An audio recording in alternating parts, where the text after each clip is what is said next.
Good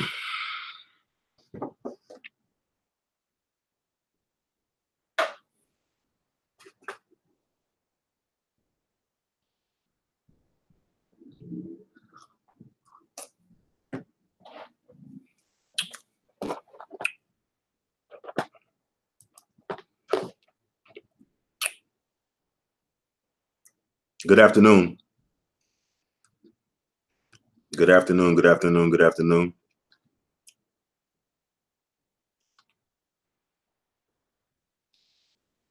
We're gonna let the good afternoon. Good afternoon. Good afternoon. Oh, Marcus A. Brown, what's good with you? He found me quick. Naimah Buckner. Naimah Buckner, I'm about to send you a link shortly. Gigi, good afternoon.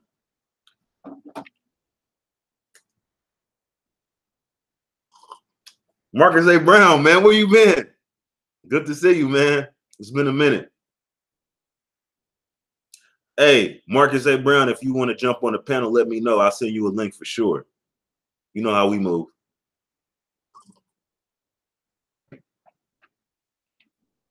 The lighting a little bit off in there because I moved my furniture around so I can accommodate gaming. Because C.R.U got me into gaming, so I'm doing a little bit of gaming on my streams too. If you ain't peeped it yet. But this is not going to be. It's no games being played right now. This is a serious topic right here. Serious topic. We're gonna let the chat build a little bit, and I'm gonna send out some links, and then we're gonna get on the move.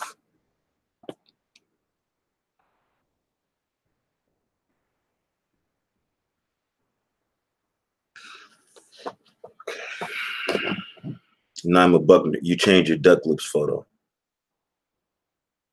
Yo, you know what, Naimah? I never. Hey, what's going on, Denini? Naimah, I never questioned your that photo. That was, if you go back to that video, I didn't say anything about the photo. Some people thought it was, they thought it was questionable, but I didn't think it was questionable. But that's just my opinion. You know what I mean? So thought I'll be back to argue with you a little later. Okay, then I don't think you're gonna argue with me on this one. I don't think it's a real big argument. But hold on, let me send out some links. Bear with me for a little bit because I'm over here trying to chat with y'all, but I need to send out some actual Hangout links real quick. Let's see here.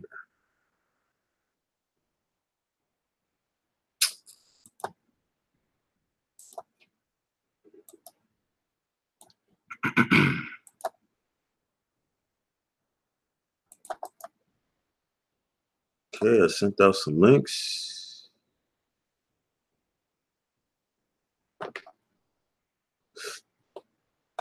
Okay, Edward Anderson. All right. Information now.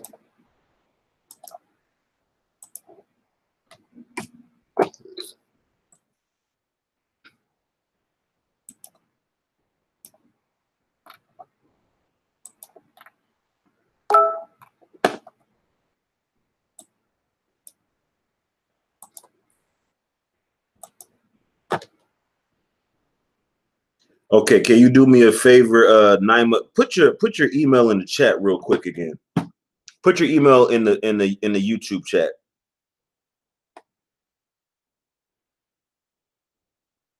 If you don't mind.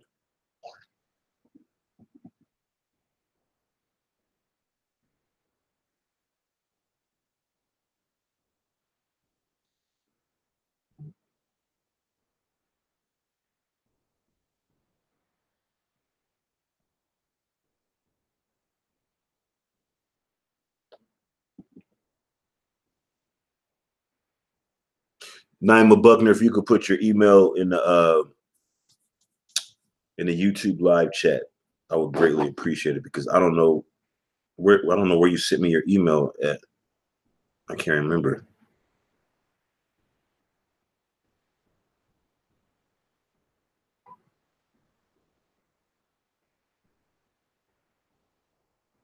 I know you sent it to me somewhere. Oh, there we go. Okay.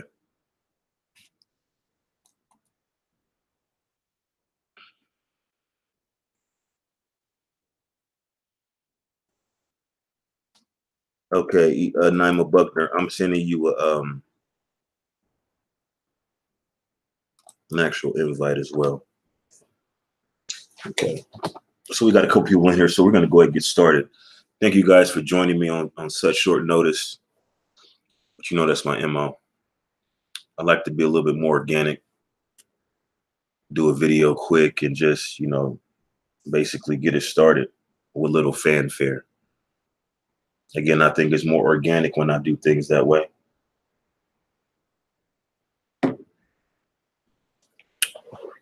But anyway, Chaos, what's going on? All right. I'm gonna do a brief monologue, and I'm gonna bring the panel members in. So just hang tight for a little bit. Thank you for joining me. I have one question. Is this super? This is SuperTriz. Oh, using what they call the OBS? It looks nice. No, this is actually ManyCam. This is something a little bit different. Oh, okay. All right. OBS is actually a far more capable, but it requires a little bit more know-how as far as, you know, kind of tech savviness. So this is the reason why I use ManyCam. It's a little bit more user friendly, but I have to sacrifice a lot of the functionality of OBS. Oh, okay. Yeah. Yeah, and you gotta have the right, I guess, power, process speed, RAM for OBS, especially if you want to integrate Google Hangouts and all that stuff. It's like the Angerman, and I think my good friend Psychopathia used at times, and it looks wonderful. It looks nice. Well, unfortunately, I'm using the computer that I got from my school. You know, when you go to school, they give you like a school laptop. Yes. To do like your assignments on. So this is the school laptop. So obviously, it's not going to be a quote unquote powerhouse. So okay, all right. I can't be doing anything too crazy on it. Enough said. All right, but yeah, thanks for joining me. Okay, so let me see. Okay, so essentially, what I want to talk about today is the Supremacy Syndrome. And the reason why I say syndrome is because there isn't just one specific symptom that we can point to. It's a collection of symptoms. It's a pathology of sorts with many contributing factors and various intricacies that contribute to the manifestations we see today. The Supremacy Syndrome. And I think we are all pretty much aware of exactly what supremacy I'm referring to. Well, we live in a society here in the United States, Westernized civilization. We have some counterparts in the UK as well. And we represent a minority in the population.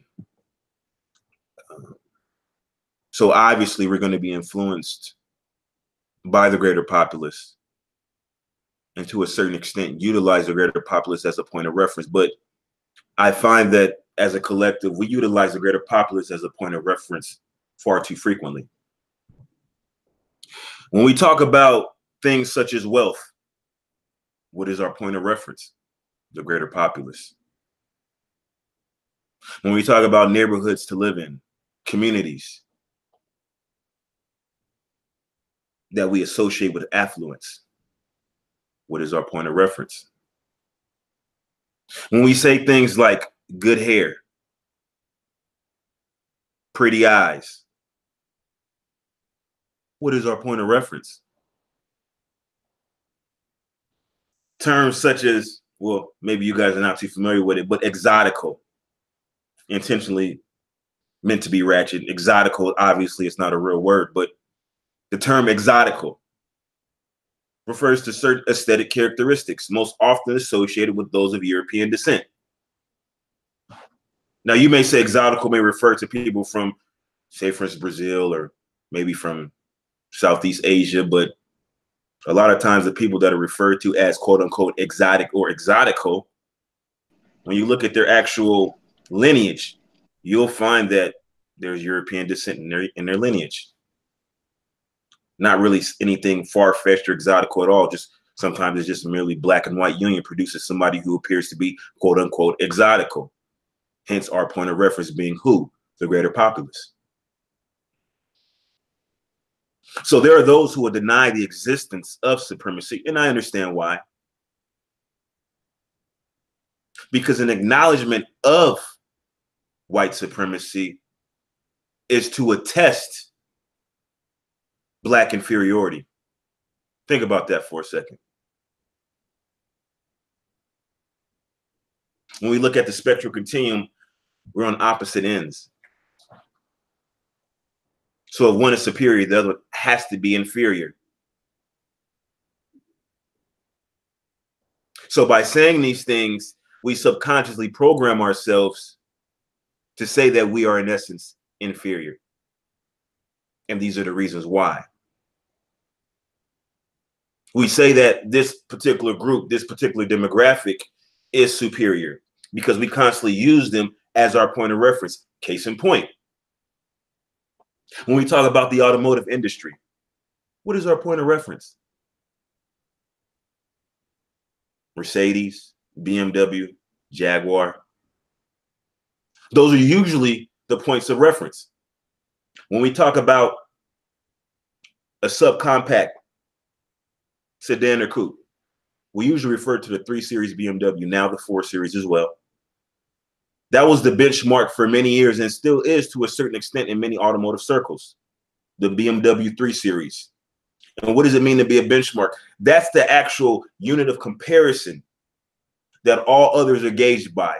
BMW 3 Series is the metric for a subcompact automotive vehicle.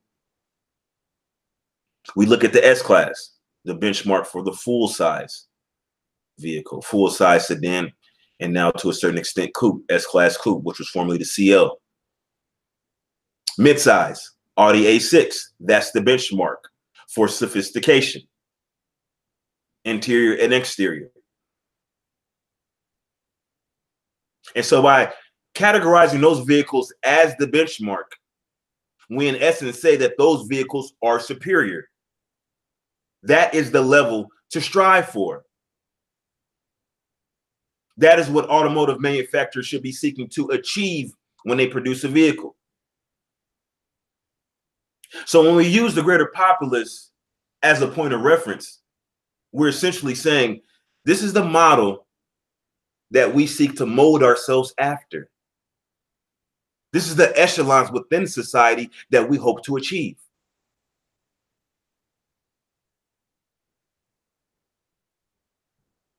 So I want to bring in the panel and get some input on what I've said thus far, and if it's even making any sense. If I'm just talking crazy, please let me know. I'll go sit down somewhere. I have Naimah, Buckner, as well as Chaos, who have gracefully joined this panel today. You know, I'm trying to follow a little bit. Mind, just give me time still. I'm trying to sink it all in, you know, when you're trying to go. So essentially, you know, what I'm saying is that we have a lot of conversations within the Negro manosphere, frequently.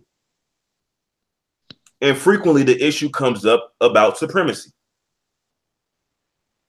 But at the same time, you have people who deny the existence of supremacy, people who acknowledge the existence of supremacy, people who seek to define what supremacy is. And I have my own opinion on that as well. But we constantly use whites as our point of reference. So we always use whites, always come up in the conversation when we compare things. When we talk about interracial relationships, it's always white women. Even though they're a small component, there's other interracial unions. There's blacks who date interracially with Latinos. Blacks who date interracial with Asians. Blacks who interracially date with East Indians. But we constantly use whites as the reference point. It's like there's an obsession within our community with Caucasians. SuperTriz. Yes. Yeah, I agree with you on the white reference, but the white reference we always reference white people because white people, they enslaved us. So of course, the reference always going to go to white people because of what they've done. So Well, even so there's no measure of any other races. Well, I know the Arabs had a hand at slavery too, but as a whole, white people enslaved us. So everything that we do, we have to always compare ourselves as if the validation is means something to us, and in a sense, it's in our brain we're convoluted in that way because we always think we need that white person's validation. In a sense, it's as if white supremacy can only exist the more we don't truly know ourselves. That's the only time white supremacy can flourish in that space, because we didn't fill that space with the proper information of knowing thyself and knowing who we actually are. So when we don't know these things, then white supremacy can flourish in our minds and such, in our actions. Now, do you think? And then I'm going to say something. Oh, go ahead, Chaos. Go ahead, Chaos. When you talk about this supremacy, the one thing that should always come to people's minds when they go back and listen to this is, what is supremacy? Mm-hmm. Even the term white supremacy, who concocted? Who created this term? Who actually physically came up and wrote a dossier and a certain template or a certain literature on this for people to really get a clear understanding what is a supremacy? Can you remember? You remember? No, please enlighten us, Chaos. Remember, Neely Fuller Jr. Okay. Back when he started constructing this back in the late 50s, and eventually became as an actual book in 1984, which now marks the 35th anniversary of his work published physically for people to read. So when we look at this concept of supremacy, it's only been now, we could label 35 years to the average known person to know what really is what we label white supremacy or supremacy in its nature. Because think about this, SuperTriz. Before there was a supremacy, there was only black people here on this so-called plane we call Earth. So we always look at ourselves as, the only beings, or so we didn't have no concept of what's called supremacy until, things has happened and it create these other beings or other races. And eventually, in time, if people looking for the history where we are back then and where we are now, it took a process to where we at now. So when we sit there and we really think about supremacy, and it's always an open book, but it's always so much layers to this that it's always, if people really think of it, it's always ever changing, ever growing. It's never one thing that it just stays consistent. It's always tweaking, But for people to get a more clear understanding, they have to really understand through a literature what is supremacy, especially white supremacy, and its definition itself. So as far as white supremacy is concerned, or supremacy in general, just the conceptual abstract of supremacy, I believe that it has existed even before it was actually defined or categorized, or certain terminology was appended to the concept. Mm-hmm. So supremacy essentially means, let's just make it simple. Who's winning, and what are the metrics for winning? You may look at economics, you may look at family structure, you may look at, whatever certain aesthetic characteristics, you may look at, physical attributes. And it's broken down 9 areas. That's what we could label as what you want to call winning. All 9 major areas. I can't name right now because I don't have the physical book. Usually, you're talking about politics, economics, education, all the things that, let's say, you're trying to say now. That is one of the 9 areas that hold to key of what we call power. You know what I'm saying? Mm-hmm.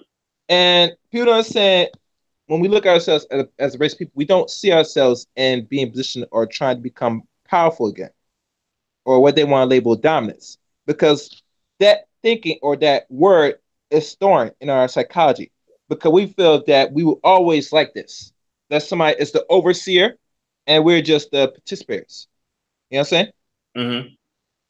So Well, if race people don't see themselves as something much more greater than they are, then they're always going to look at somebody else for their validation of reality. I mean, I don't know if that makes sense, but well, oh, it does make sense, definitely. And I think what the misconception is, and this is the reason why some people they prefer to deny the existence of white supremacy. Mm-hmm. Because again, as I said earlier, the acknowledgement of white supremacy is to acknowledge white supremacy is to attest black inferiority. Mm-hmm. When we look at the actual the connotations of inferiority versus superiority, what exactly does that mean? Are we saying that there is an inherent inferiority or an inherent superiority? Is this something that's encoded in genetics, or is it just an expression of certain circumstances? You know, and I believe it is the latter. I believe it's because of certain circumstantial anomalies that have led to the actual disparity between the greater populace and the black diaspora. Now, when we look at the actual spectral continuum, and this is the reason why I say point of reference, there are various components within the spectral continuum.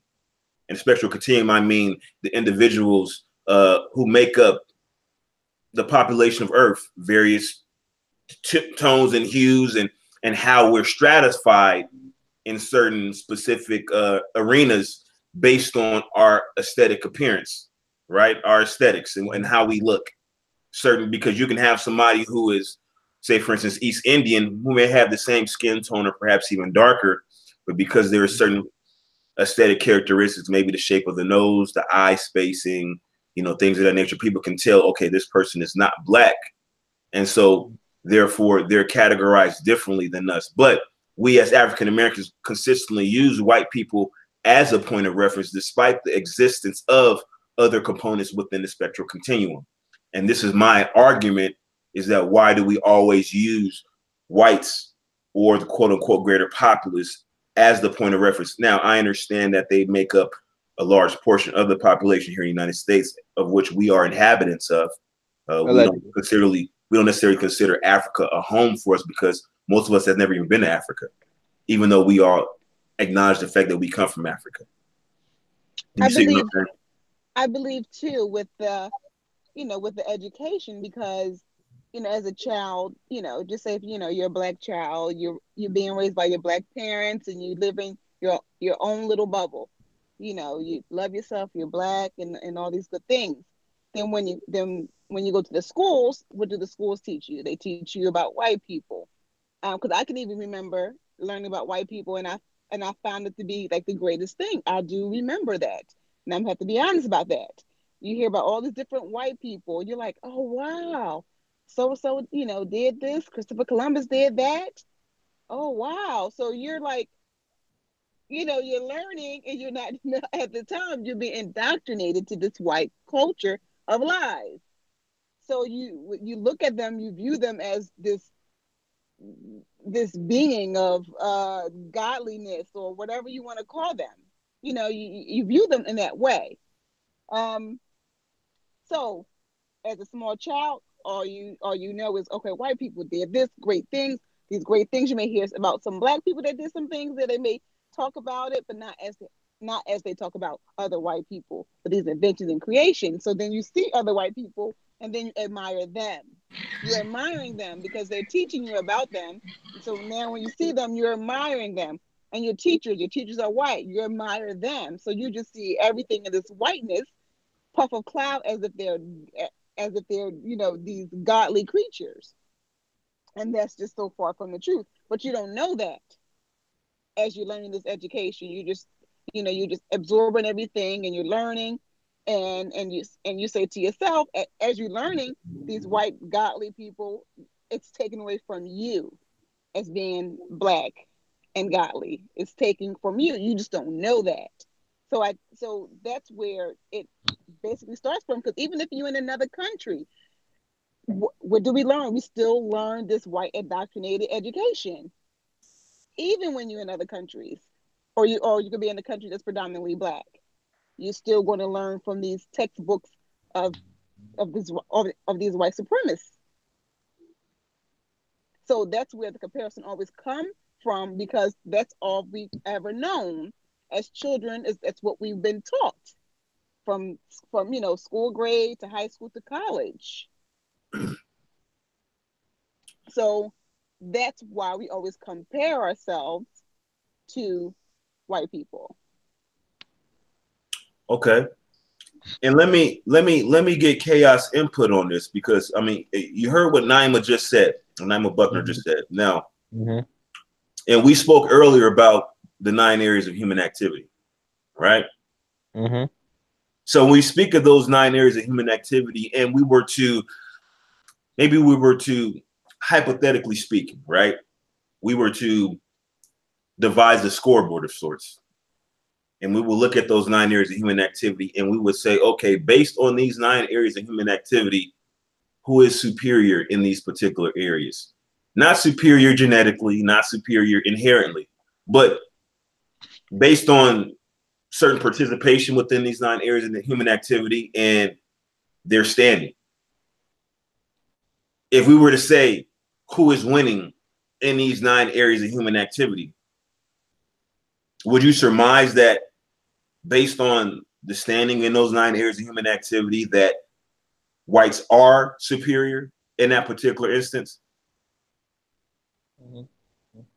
All right. Well, let's look at the 9 areas. I don't know if anybody knows the exact 9 areas. Let me say some from memory. One is education. One is politics, right? The other is law. Hello, Charles Faulkner Jr. Good evening, Charles sir. Faulkner. Woo! How you doing? Let me continue. Hold on. Education. What else? I said law. Sex. Okay, so I'll tell you the 9 areas real quick. All right, thank you. We have education, religion, politics. We have corporations, military, currency, media, and police. Is that the 9 areas? Let me see. Hold up. Wait a minute. Because there's entwined, mind you. 1, 2. That's 7. We're missing 2. Economics is deal with money, mind you. So be careful. We're missing 2 more, but those are some of the ones that I know of right offhand. All right, say it one more time. Let me get paper and write this down. So we got religion, education, and politics. All right, so we got. Let me write this. I'm gonna write the whole thing, but all right. Let's say one is religion. Yeah. 2 is politics. 3 is let's say law. 4 is economics. 5 education. Is what? Education. Okay. 6 military. Okay. Media. No, we got to say entertainment. So we'll say 7. Entertainment. 8 is what? Police. I think police is part of military. That's not one of them. What else? Let me see. Religion. Oh yeah, I forgot sex. There you go. And one more. What's the last one? Is it currency? No, currency is dealing with economics. Okay. Well, I don't know. Charles Faulkner, maybe Charles Charles, Faulkner. do you know Charles? Give him a second. He may have stepped away. But anyways, I think we can build on what we have. The ones you usually take out is going to be sex, media. No. Charles, I'm talking about all 9, not the ones we take out. Sex, media, entertainment, military, finance. Okay. Trying to think the other ones. Make sure. All right, we'll say finance. Yeah, keep going. I'm trying to think. Just saw it too. Finance and what's the other one? Usually finance is economics. So economics and finance, you can pretty much interchange. That's economics. We can't use that. That's part of economics. Let me check my notes real quick because I wrote it, have it logged in on my phone somewhere. Because I want people to get this clear. We just want to be running off the map. We gotta be clear of the 9 areas. Damn, I wish I had my book with me. You think it would come to second nature now? Pretty much. And the thing about it is, when you find all of them, it's gonna kick you right in the ass. Yeah. Let's see. We already got. How many do we have so far? We have our 8. It's religion, politics, law, economics, education, military, entertainment, sex. And damn, there's one more that's on the tip of my tongue. Yeah. Damn. Let's keep going because it's the I was more going I to think say about family, it. but I don't think that's right.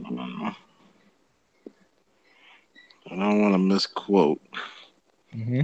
Trying to look in my notes to see if I still got it somewhere. Okay. Well, while people waiting, if y'all listen to or watch YouTube SuperTriz, you could hit the share or like. It's optional. You know what I'm saying, but always spread the word. The likes usually go through the algorithm and lets everybody know that the broadcast is being, Well, I'll tell you what. While we're referencing that, I want to go to the chat and I definitely want to thank everybody for joining me this afternoon, especially on such short notice. DG, thank you so much.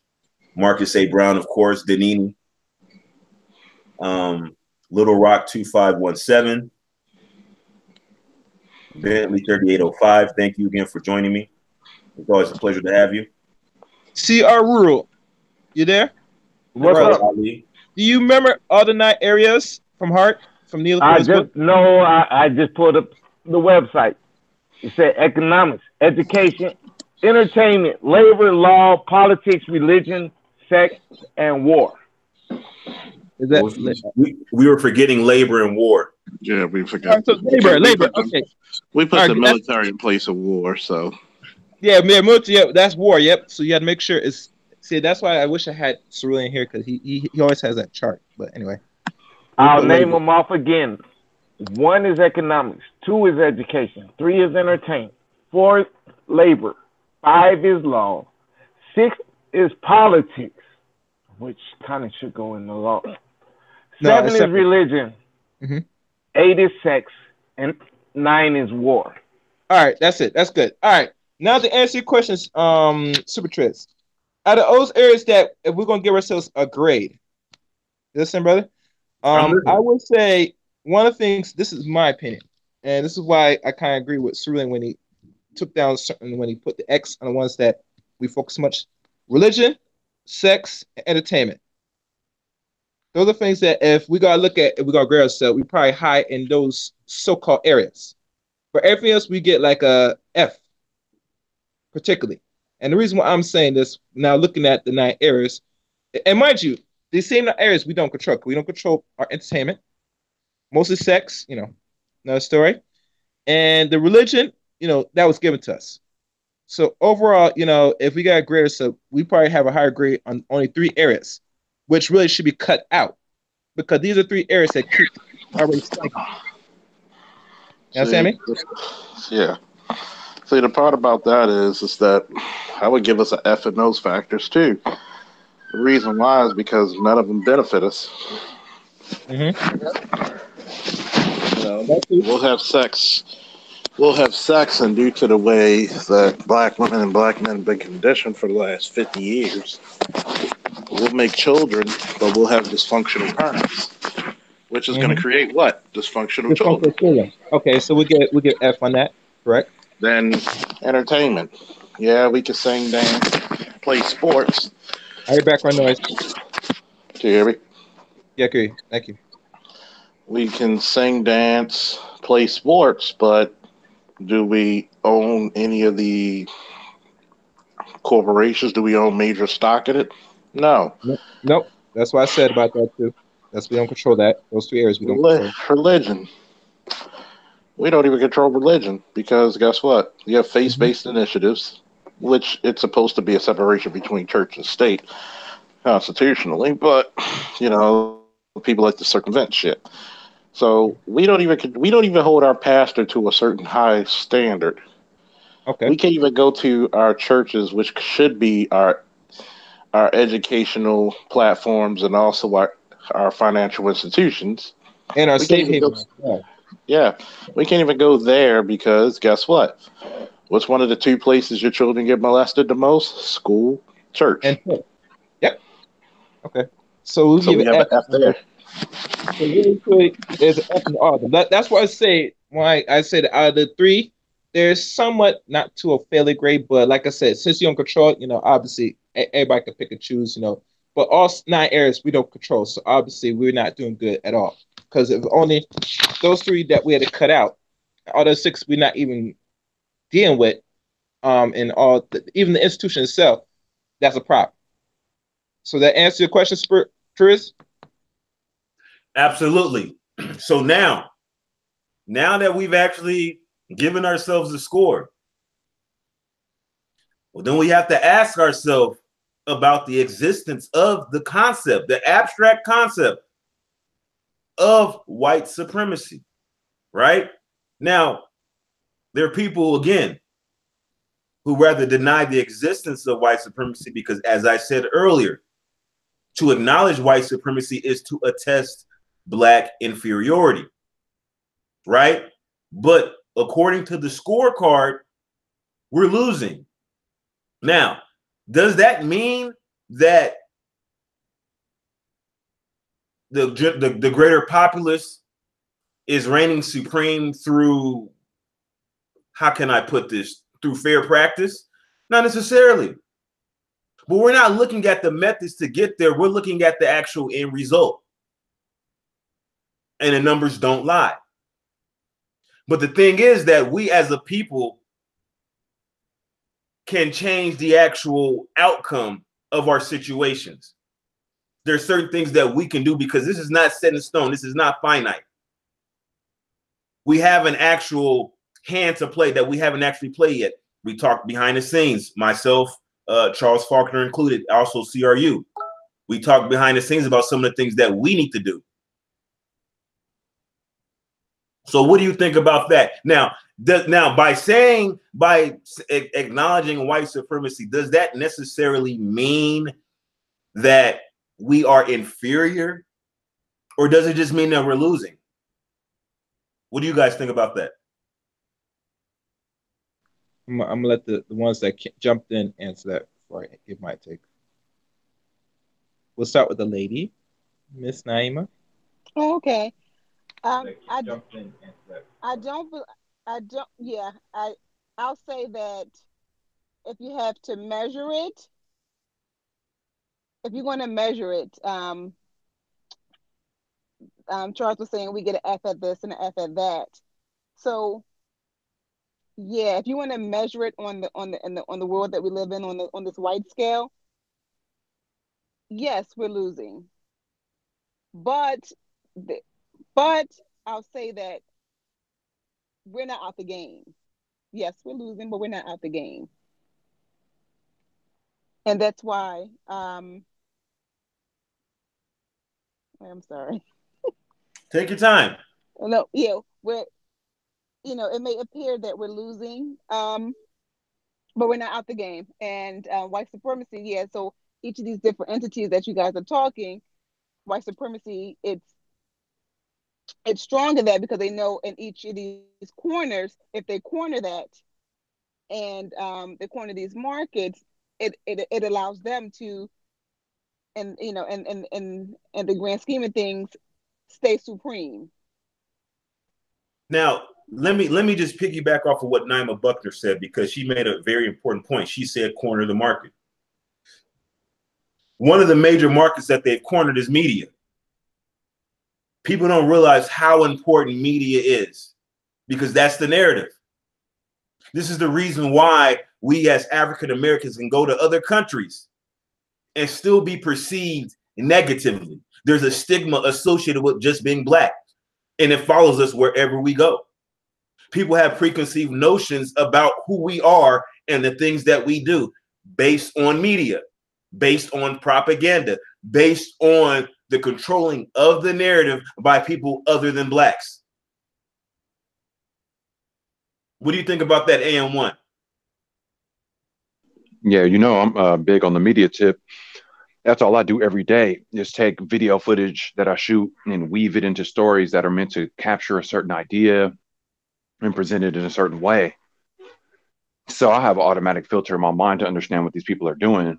I've researched it a lot. I understand the repetition factor. I understand even the coloring of a certain scene, the lighting of a certain scene, using slow motion, the frame rates even. There's so much science that goes into the ability to implant ideas into someone's mind on a personal level. And if you're doing this with thousands to millions of people and you're doing it over time, the picture that it paints is very insidious.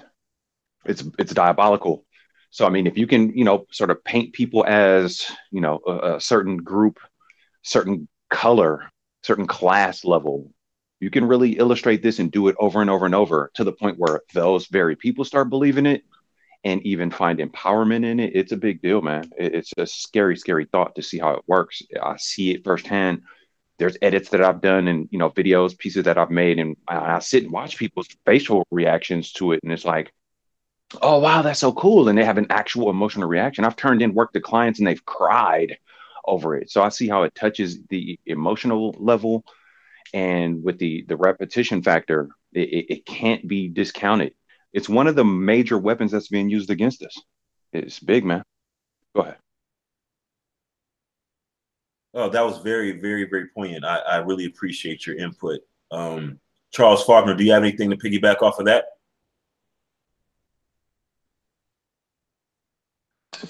How you doing? I'm back. So we were just talking about the actual media component and how controlling the narrative is a big factor in defining the narrative for African Americans, and it's very crucial that we actually try to usurp control, and that way we're able to eliminate the stigma associated with being Black that I think resonates worldwide. I've been outside of the country on numerous occasions. At least, not only did I live in Europe, but I've been out of the country probably at least 100 times. Between Europe, Canada, and Mexico, I've been out of the country many, many times. Venezuela. So when we talk about these other areas, the stigma still resonates in these other areas, even though the actual population concentration is very slim. There's not that many Black African Americans in these countries, but they still have a perception of who we are. And a lot of times that perception is negative. I think media has a big component or has a big hand in that. What do you think, Charles? Well, you got to start from scratch to changing the image of the Black man. Number one, it goes back into what's one of the quickest ways is military, because most foreign countries are going to get in contact with more military personnel than people vacationing. So what if you had majority of the military personnel who are Black? What would be the stereotype around the world? That every time you see a Black person, they're in uniform or the military. So a lot of it goes by the propaganda, of course, but the problem of it is that we kind of like the propaganda that's being spewed. Explain that. Anytime you hear two Negroes arguing, I'm from Baltimore, I'm from New York. Like, you proud to be from a fucked up area? So it's like you're using the stereotype of your city to back your claim up of you being tough. So we kind of like the narrative. I don't care if you're a Pookie and Ray Ray, a classic man, or educated lane. You all listen to the same damn music. You all dress the same damn way. You all put the same damn clothes on. But yet, you still want to have this hood or thug mentality. Because that's what the women like. Not all, but too damn many. So, if you really didn't want to appear to that image, why listen to the music? Why dress that way? Why portray that image? I agree wholeheartedly. I believe there was a conversation, and one was privy to this conversation yesterday that referenced ratchet behavior and its relevance within the Black community. Some people would argue that it does have a place in the Black community as a productive expression. Yeah, And one of myself would actually disagree with that, but there are some people who believe that it does in fact have a place. yeah, that's true. Because if you look at white people, you got rednecks and you got the middle class. Do they associate with each other very well? No. Mm. But I can holler at that if you like. Um, I don't know if you heard what I said. yeah, go ahead, and Oh, go ahead. And not to monopolize the panel, I'm not sure if you just kind of jumping in and out or going in like turns, but that whole ratchet argument is something that's perplexed me my whole life because I've lived in this real diverse area, and I've lived in some hood shit, I've lived in some suburban type life. I've seen a lot of these things from different angles, and I'm right in the middle of it. And no college education, you know what I mean? I'm just one of these regular dudes out here, except I've been in positions where I realized I didn't have to do certain things. I didn't have quite the level of scarcity and limitation. So it gave me a different perspective. But it's clear to me that a lot of our people have come to self-identify with uh, an impoverished, an artificial impoverished plight that was foisted upon us by people who do not have our best interest in mind, who are trying to keep us pinned down and use us as every way that they can part us out. You know what I mean? Like, it's just crazy to see. But when it gets to the point of people self-identifying with it, finding some type of character or power in such mentalities, ratchet, thuggery, hood shit, like to say, I'm a man because of that, or this has empowered me. I would say that's a I don't know, man. It's a poison to a certain degree where it's like, well, your enemy, as you could describe it, has done certain things to you that you have now self-identified with. They don't even have to fight you because you're fighting yourself. It's on autopilot. That's a scary thought to me, because then we talk about collective plight versus collective progress, but some of our people, some of our troops are essentially willing to fight our own troops to say, no, we need to be pinned down. I have come to self-identify with being pinned down. I have found pride in being pinned down. I don't see what we're going to do about that. That's like zombie apocalypse. Your people you love are coming to bite you and attack you and turn you into a zombie. What are you going to do? Just to use a crude analogy. Go ahead. That was a very, very great analogy, and I think it resonated with the listeners. We do have some additional panel members, and I want to actually address them momentarily. Thank you, GabTalkMedia, for joining us. And I want to first go to the esteemed brethren. Greetings, Sir Cerulean Gray. Oh, greetings, esteemed brethren, and esteemed gentlemen of the panel, and not to mention our esteemed lady, Miss Naimah Buckner. How are we? We're great, and we're very, very thankful to be graced by your presence. This is an actual topic that I believe that you will have great input on. And let me just catch you up to speed on, just give you a brief synopsis of why I made this particular stream. Basically, obviously, we know that there are individuals who either acknowledge or fail to acknowledge the existence of quote unquote white supremacy. And what I'm actually referencing is the manifestation of white supremacy by using the greater populace as a point of reference consistently throughout the Negro manosphere. When we have various panels, various topics being brought up, even pre-recorded streams, the reference point is consistently white America. And so when we consistently use white as the reference point, saying, hey, this is the benchmark, this is what we should strive to be. This is what we're saying subconsciously, I believe, when we consistently use them as a point of reference, especially when we're talking about point of reference for positive aspects of society. So now that we have you here, I will be happy to get your input. Maybe I'm just talking crazy. No, see, crazy would be dismissive. And nobody has any willful interest in dismissing themselves. So it's definitely not a crazy notion. This is why I always have this tendency to tell people that we need to stop trying to compare ourselves to other groups, because I actually agree with, uh, for instance, Dr. Claude Anderson, Dr. Amos Wilson, who espouse that we as Black people actually have quite a bit of things that we should be proud of here. That we are a unique people, we're a special people.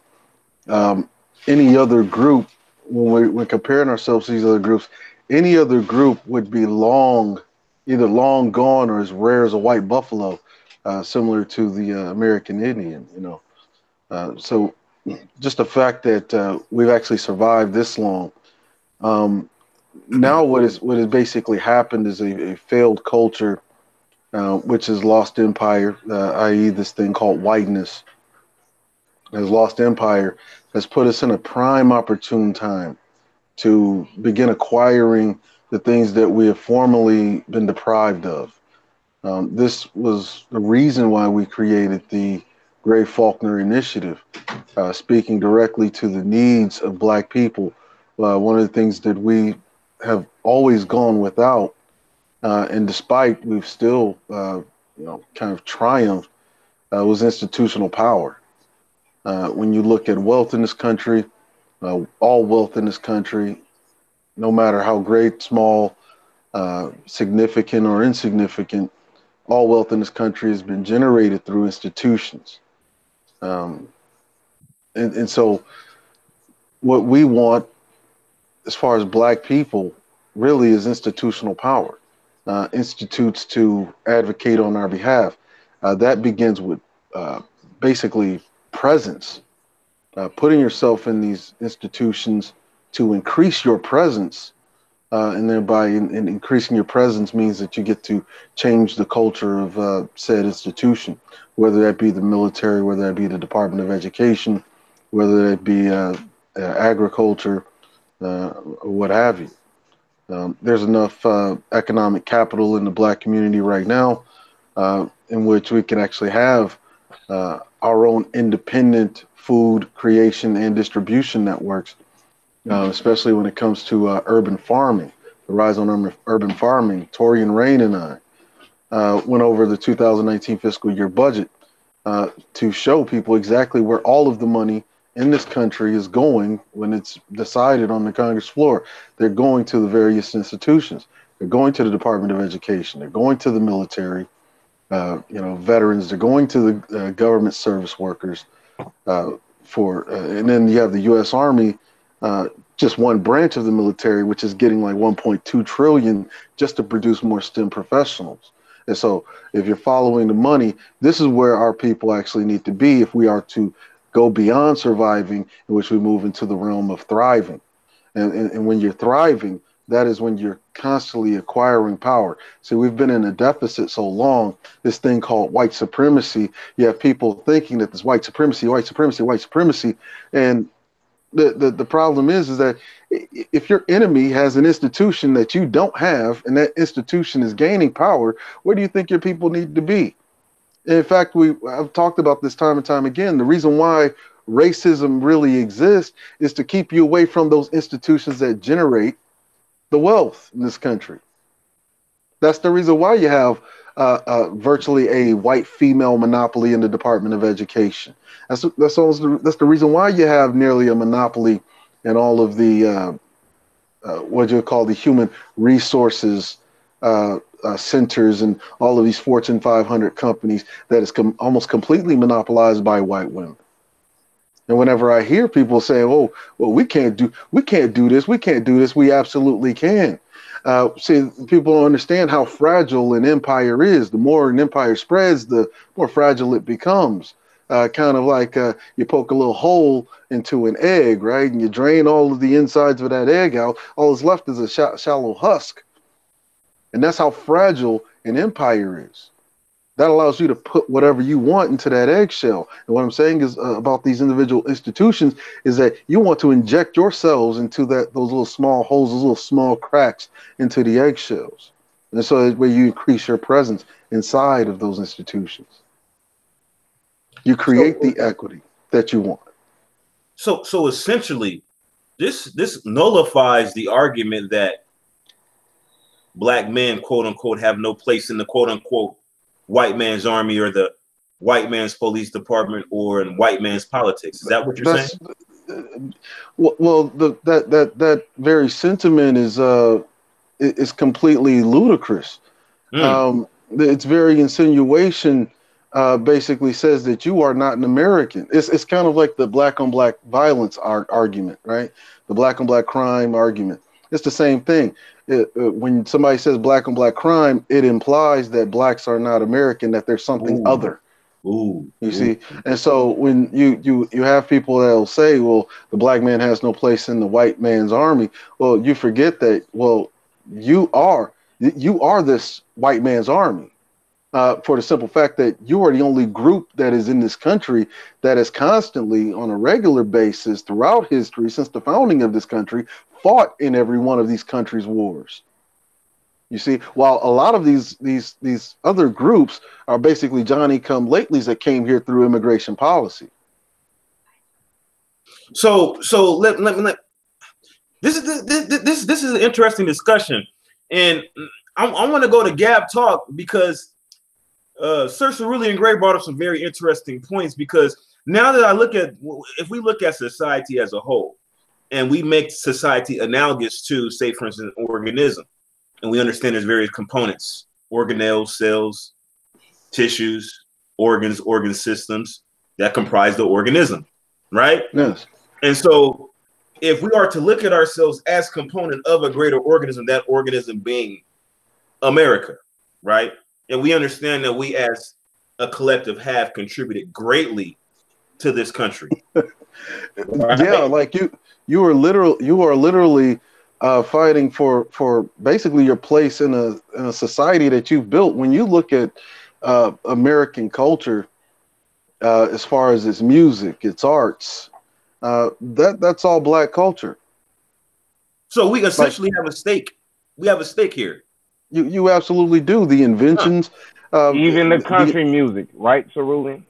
I mean, the inventions that still benefit society mostly are invented and developed by black people. I mean,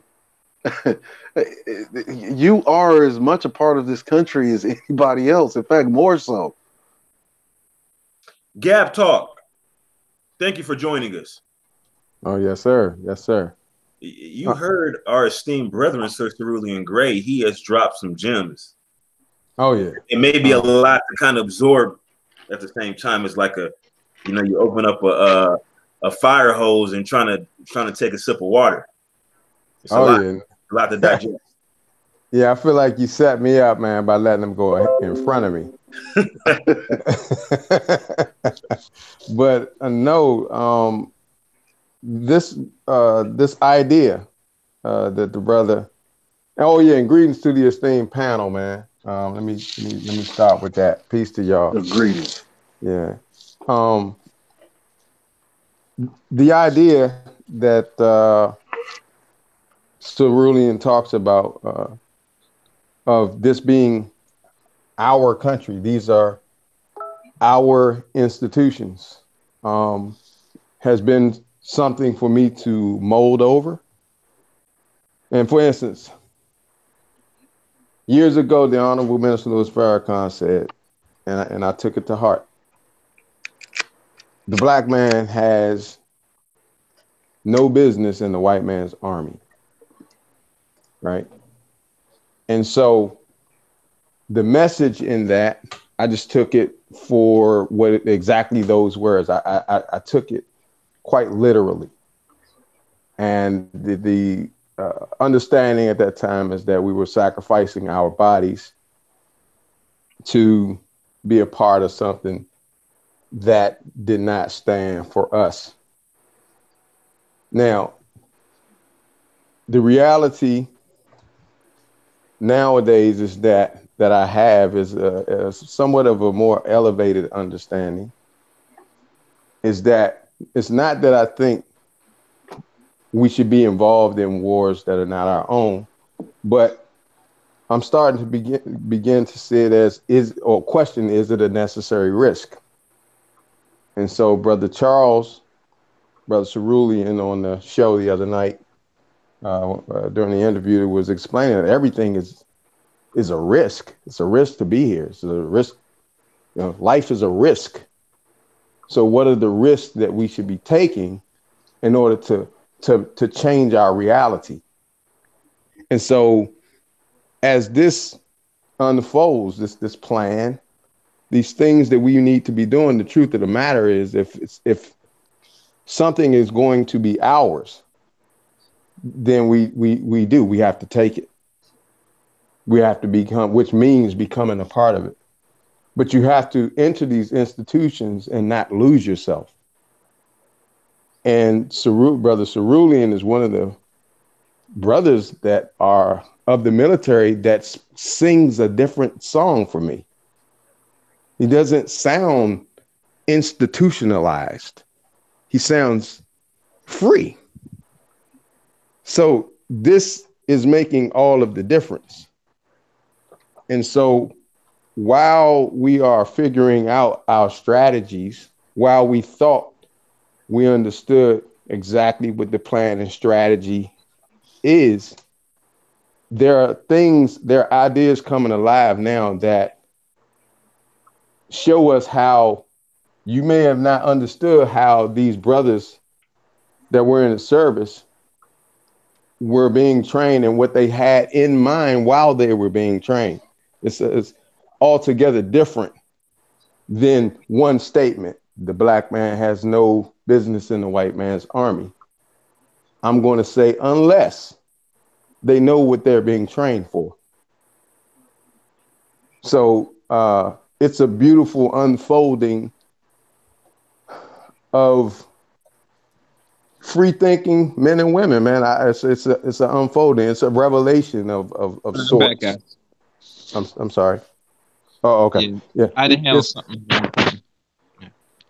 Oh, Cerulean. How are you doing, Cerulean? Hello. Agrees to chaos. Our esteemed brother and Gab was finishing his statement. Yeah. So yeah, it's an unfolding of sorts, man. That gave me something new to absorb, and to include as a part of my understanding. And I'm learning that things fit together sometimes without you knowing that they fit together. And I hope I was not too, out there with this. I was trying to string together what I feel fit together. You know what I mean? So absolutely not, Gab. I do appreciate your input, and I appreciate that correlation. Because again, that is the sentiment of a lot of people, and I think everybody's entitled to their own sentiment. Yeah. But we do have some additional perspectives, and I think that if we're all receptive to those perspectives, then we're better equipped to make those determinations. You know, when we have that additional information available. Myself, I was in the military for actually 9 years. I actually looked at my records and I found that I was actually military for over 9 years. I thought it was 8, but I was in the military for over 9 years. Sir Cerulean Gray, military as well. Charles Faulkner's a military veteran as well. And I believe that there were risks involved with me joining the military. I was aware of those risks, certainly not to the extent that I'm aware now.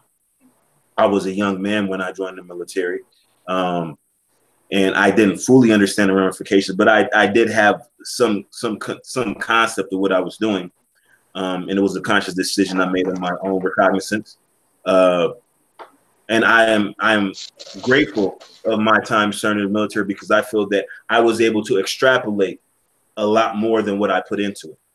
You know, where I'm at today is doing great part to my time in service because not only some of the discipline that I actually received there, as well as the actual skill set. And it just opened doors for me. And I think that if you go into the military or even law enforcement, Coast Guard, things of that nature, if you go into these particular institutions, as Sir Cerulean Gray likes to put it, if you go into these institutions with the clear agenda, right? And you have finite boundaries too, right? agenda and boundaries. Those two things work hand in hand. So you have those two factors in place, and then you say, okay, I'm going into the military, I'm going to the police department, and this is what I'm going to do while I'm in there. Because there's various jobs. And I'm glad you mentioned that, because there was this sentiment that was being espoused by a certain someone who was participating on a panel, and people like to throw the black veterans around. Everybody politicizes veterans in general, but black people lately have likened to kind of use black veterans as like this thing where, well, why is he doing, like Gavin Long, like what Gavin Long did? Like, and we read the manifesto. I did the live stream where we actually read Gavin Long's manifesto.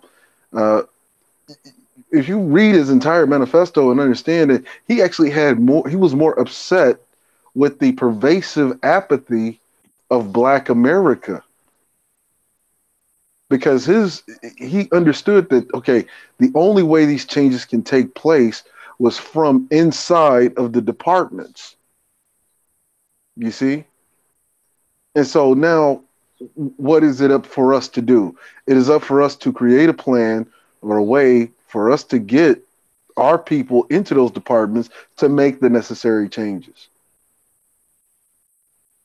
These are the police officers, the first responders and whatnot.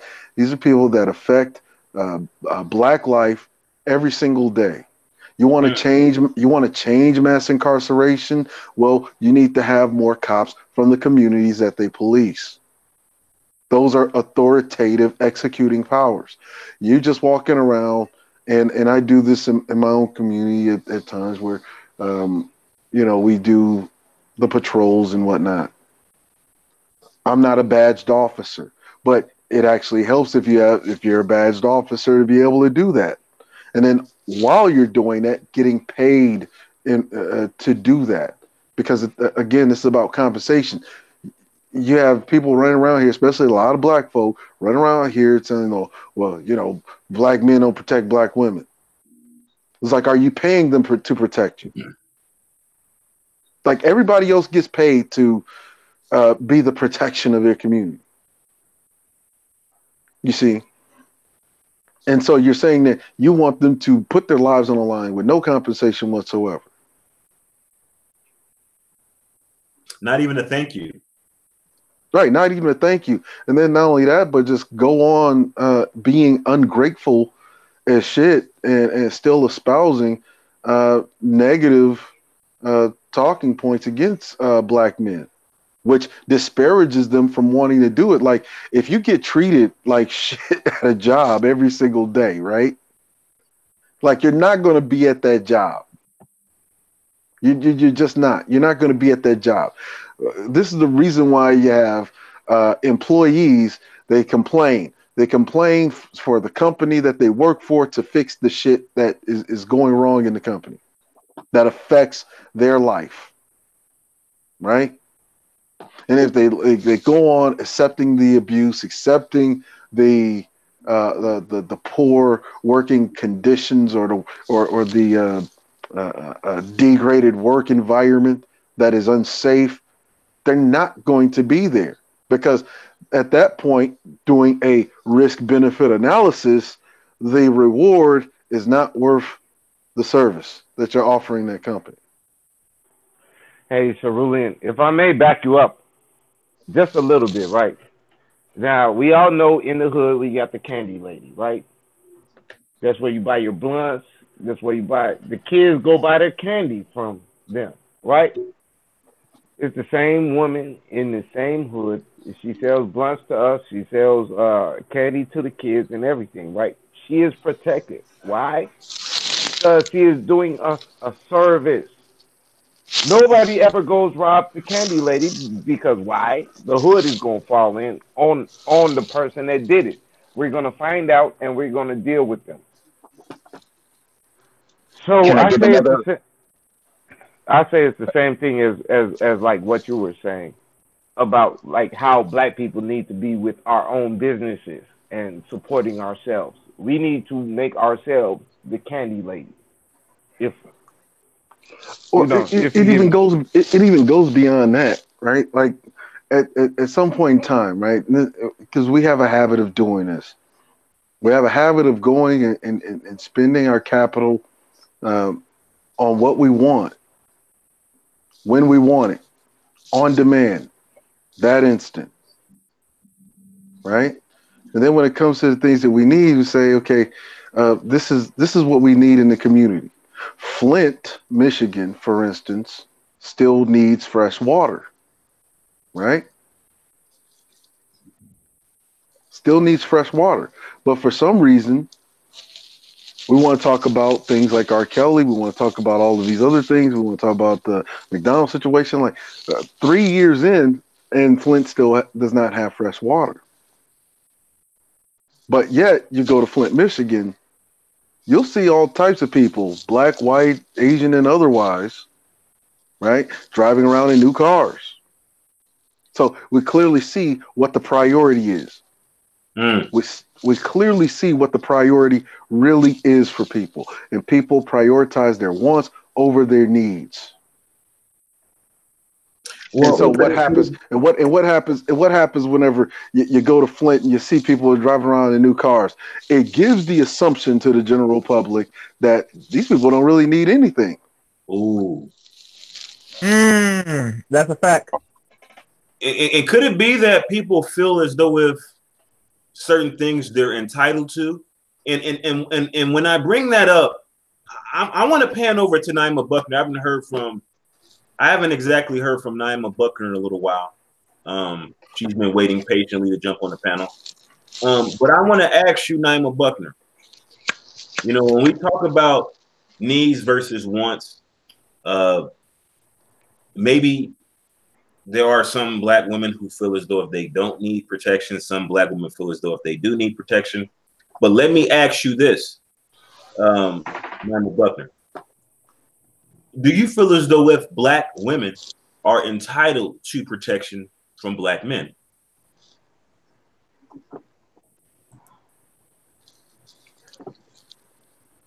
And I'm a Buckner, are you still there? If not, we'll go on over to Chaos and we'll let Naimah Buckner come back to the panel. Chaos, I believe you were going to say something. Oh, Naimah Buckner. Okay, I'm sorry, Naimah Buckner. Let me ask you this again. Cerulean Gray, as well as C.R.U. Rayality, brought up some interesting points about wants versus needs and how not just we as a people, but people in general allocate their resources towards wants versus needs. And maybe it just, I think in some cases, people surmise that the needs are an entitlement, that the actual needs, say, for instance, fresh water, that we're entitled to fresh water. The government must provide it for us. My resources are to be spent on things that I want, not necessarily things that I need, because the government, as an institution, is supposed to provide those things for me. But let me add a caveat in that, right? Okay. Because fresh water, those are entitlements. Okay. Mm-hmm. You pay taxes to the city in which you live. Part of the city's responsibility is to provide the services that you're paying for, and one of those is included is public water service. Mm-hmm. Okay. However, it is every bit as much your responsibility to fight for your necessities. Mm. You see, that's how this works. Like, if you leave people that have this absolute power over you, right? You leave them unchecked, you leave them kind of unwarranted and let them go do whatever they want to do. You're not checking them, you're not checking on them. You have to remember, people have to be micromanaged, especially when they are in positions of power. Mm. See, power corrupts. Absolute power corrupts. Absolutely. Exactly. Mm. And so that is also a part of your civil responsibility to not only yourself, but to your group, and especially your city. You see, like in most cases, especially in Flint, Michigan, mixed city, black, white, uh, Asian, East Indians, and a whole host of other groups or what have you, right? Um, a lot of times with this idea of white supremacy, it has this debilitating effect where you have people like, for instance, white supremacy is meant for white people. It's meant to keep white people in line. Like what we get on the ass end of it, as far as microaggressions, those are the results of white people being in line. So white supremacy works, but it works the best for white folks because it keeps them in this illusion. It's like, look, you go over there and you trust those blacks, and they're gonna eventually take your jobs. That was the rhetoric during Reconstruction, all throughout Jim Crow. And now you get into the 21st century. You got white folks blaming black folks for the water situation, not paying their water bill. But whenever you look over the books of Flint, Michigan, it's not that everybody wasn't black folks weren't paying their water bill. In fact, a majority of the city is actually white. So every black person in Flint, Michigan could literally abandon their water bill, and they would still be well funded to keep the water flowing in Flint, Michigan. So it clearly had nothing to do with a water bill. But it's clearly had to do with was unchecked power. Because people got a little comfortable. They thought that, okay, everything, the water's flowing. I could go to the grocery store and buy food. I got my video games. I got my YouTube. I got my cell phone. And all the while you're distracted with all of these little creature comforts, you've let power go unchecked. But that's the whole that is the whole process of, the gladiator age where it's keep the people entertained while we do the big boy thing. People like to be entertained. That's why entertainment is one of those X factors that has to go. It's a strategy. But go ahead. And by the way, I do pay a water bill, so I would like some nice clean water. Okay, but let me ask you this, Naimah Buckner. And I started to ask this question a little bit earlier. I don't know if you're able to catch all of it. But what has been said thus far? And when we actually, expound on that and kind of broaden the horizon and start looking at certain entitlements, do you feel as though if black women are entitled to protection from black men, and why? I think as a whole, we have to just, as a whole, we have to get it together, and we have to start looking after each other. Mm-hmm. I know they say this entitlement thing. I feel I get a lot of support from people who I don't even know, just because I don't, when I need help, open the door, if I have large groceries, whatever, I do have people that come to me who I don't know who do assist me. I do have that, and I appreciate that. But I know what, some people were saying that, oh, okay, I only want to protect, men were saying, I want to protect my wife. I'm going to only protect my family. I don't care about anyone else, so forth and so on. So I think the protection, is not so much as the physical thing. Like you see something happening, you're going to go pull out your Glock and bust some shots or whatever, or bust a cap in somebody's ass or whatever.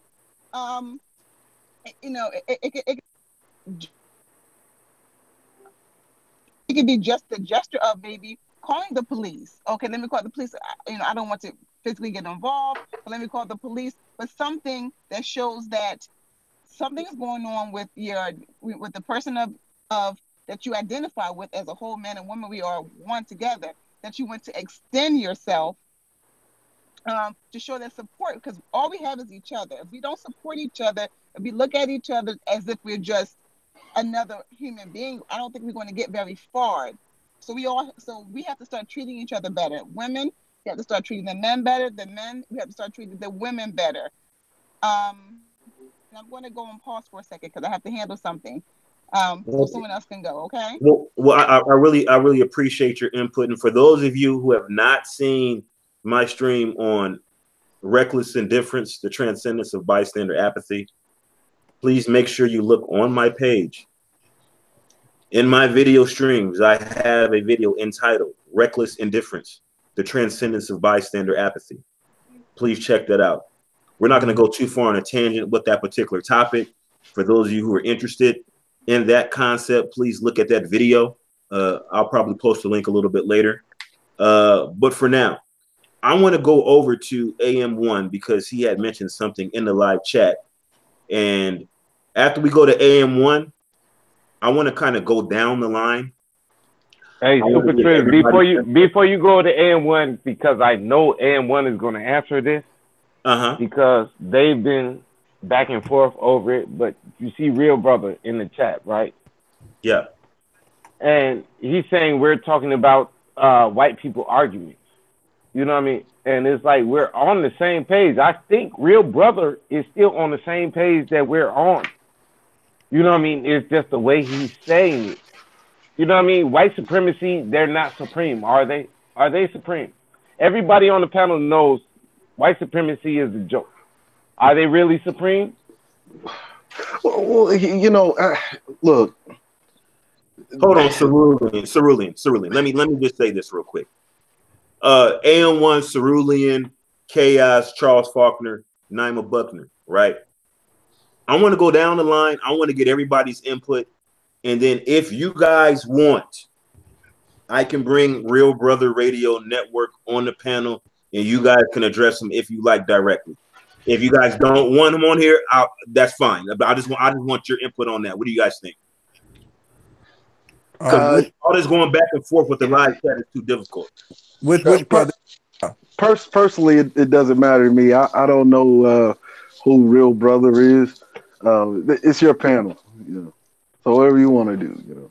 No, I just said, like, let's address this, what he's talking about. We don't think white people are supreme, do we? Nobody on this panel thinks white people are supreme, do we? No, I don't.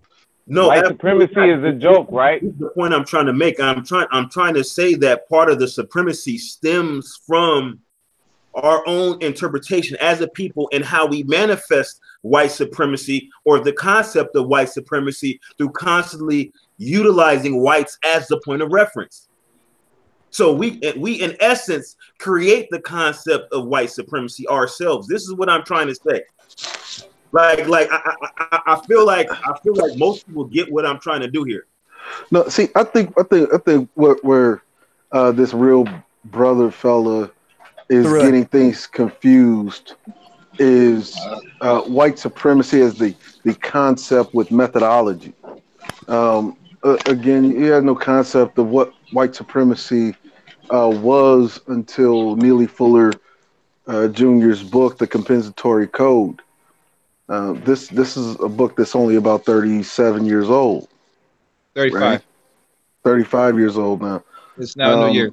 35 now. So I was away from my phone. So what's the question that wants to be asked?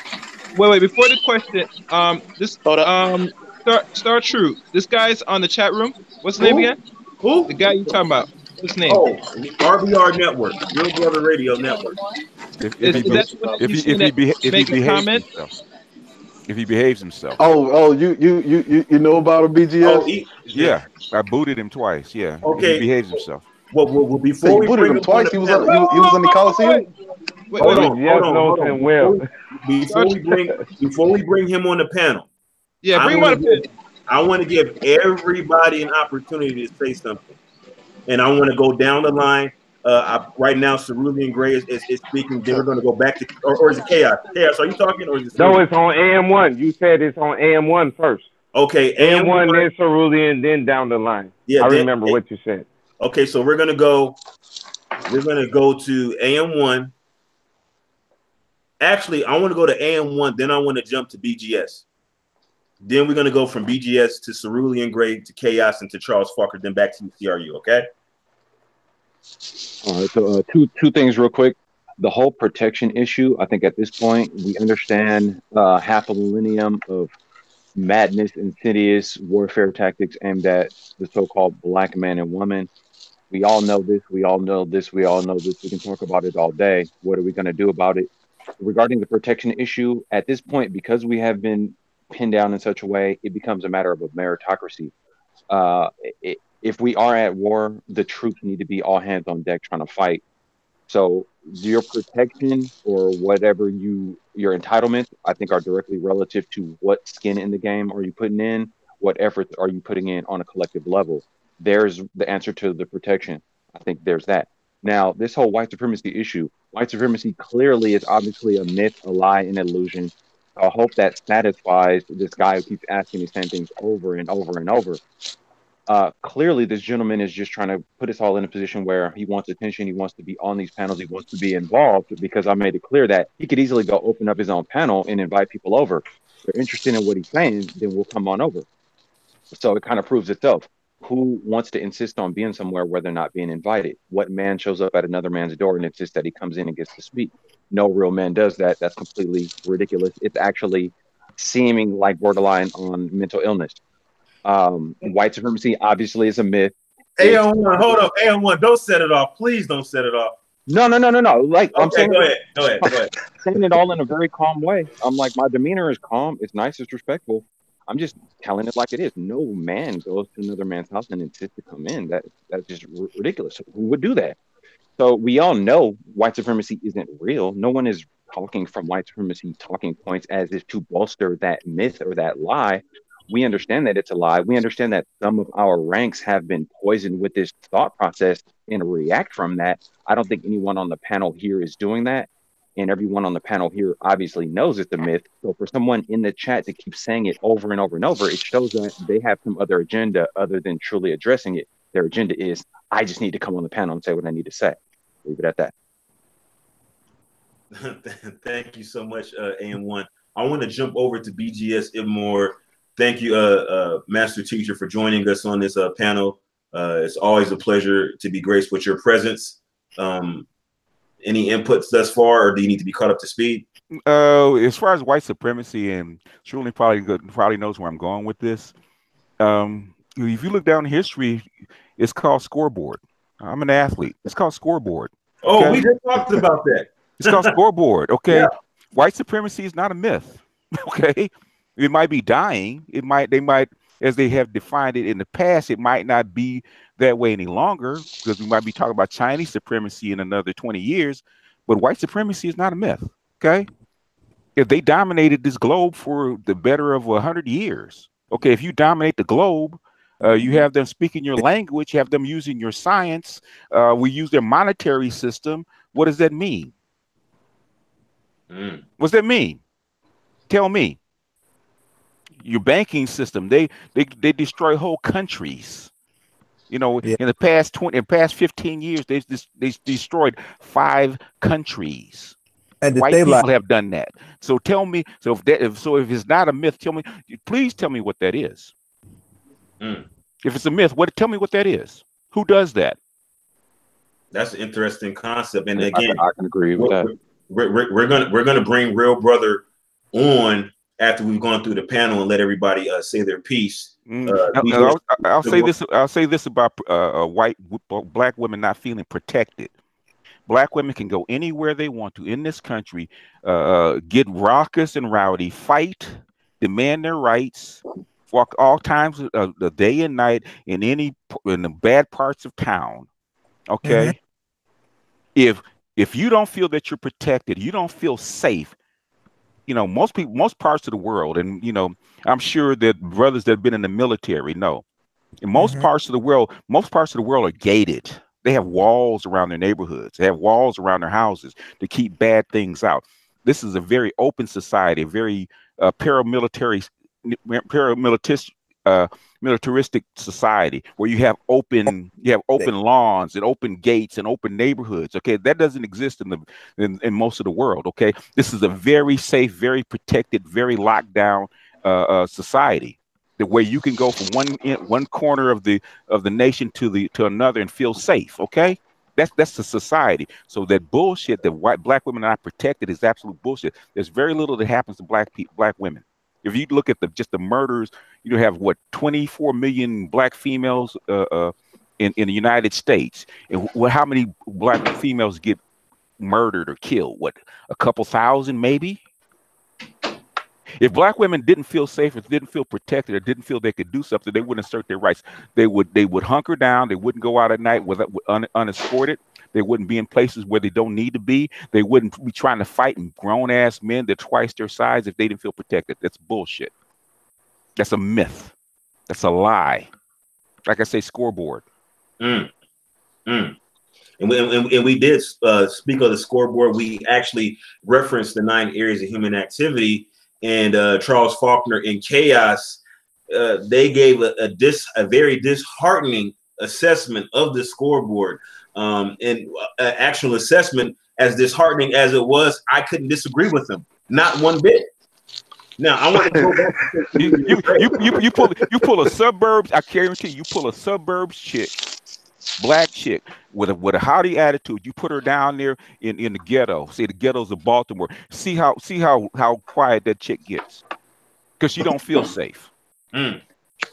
Trust and believe, I've been there. You pull a suburb chick, you go down to the ghetto where niggas are hanging out, and she ain't used to that environment. She gonna shrink down like a fucking shrieking violet because she don't feel safe. I know when black women don't feel safe. Okay, that's like that chick that got out of that car with them pimps around. Okay, she felt safe in that neighborhood. Otherwise, because I've seen chicks, man. I've seen chicks that are from the suburbs, man, need to get gas. They see one dude hanging out in front of the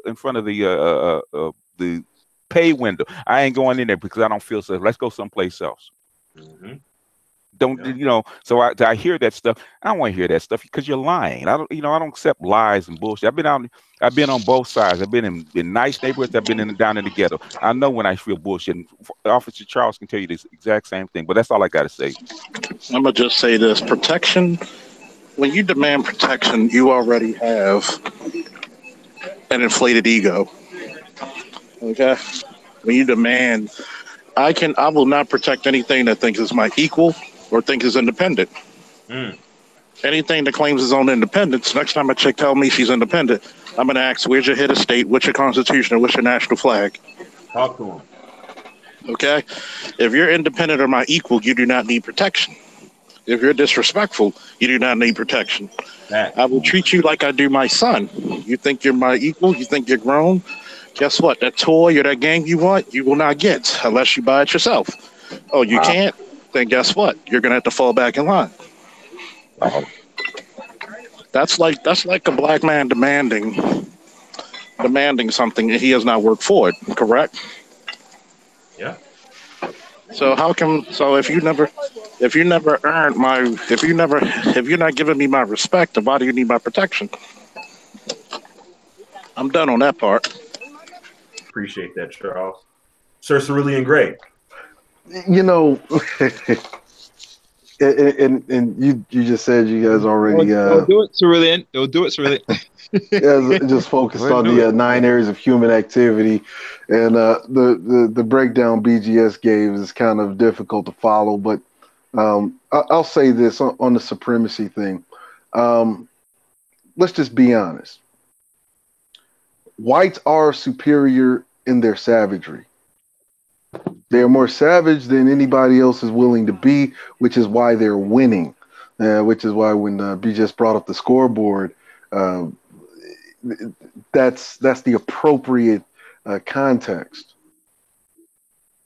Okay, say white people are not supreme. Okay, so why do you use their money?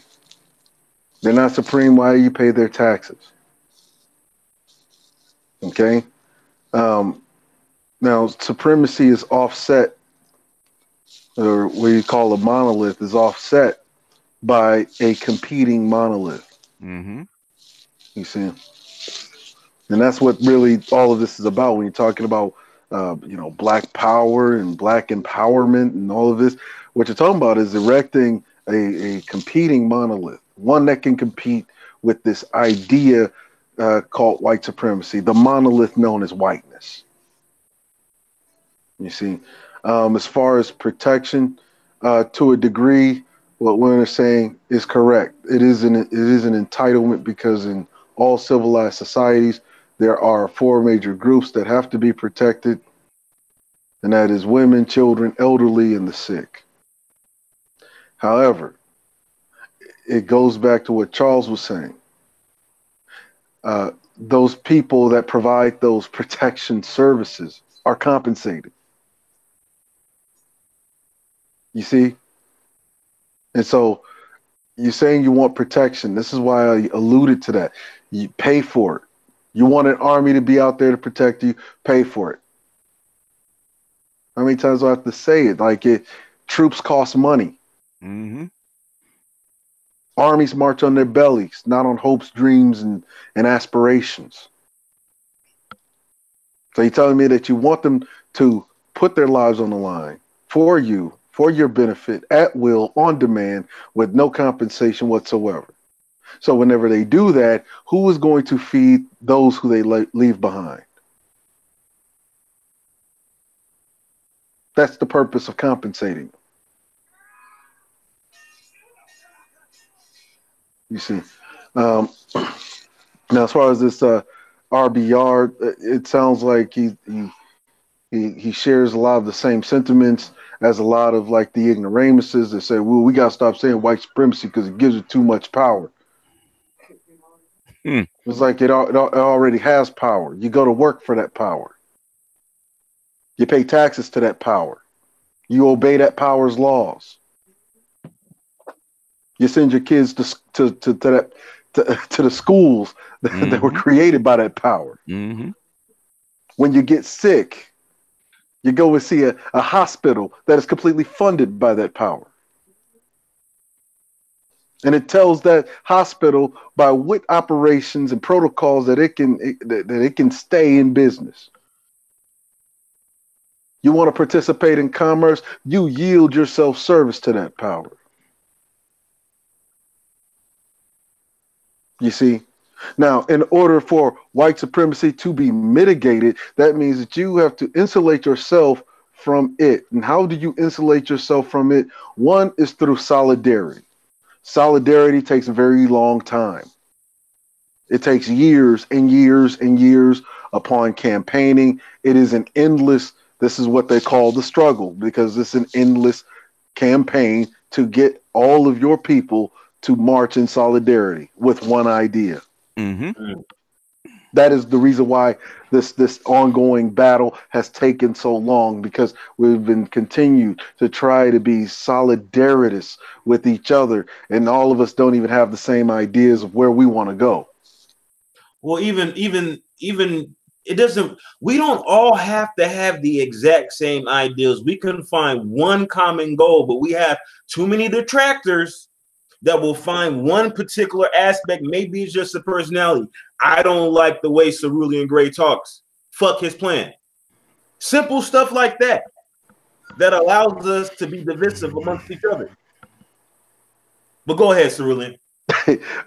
I mean, yeah, like there's a lot of people that's not going to like the way you talk. There were people, you see, everything is military, right? Everything is military.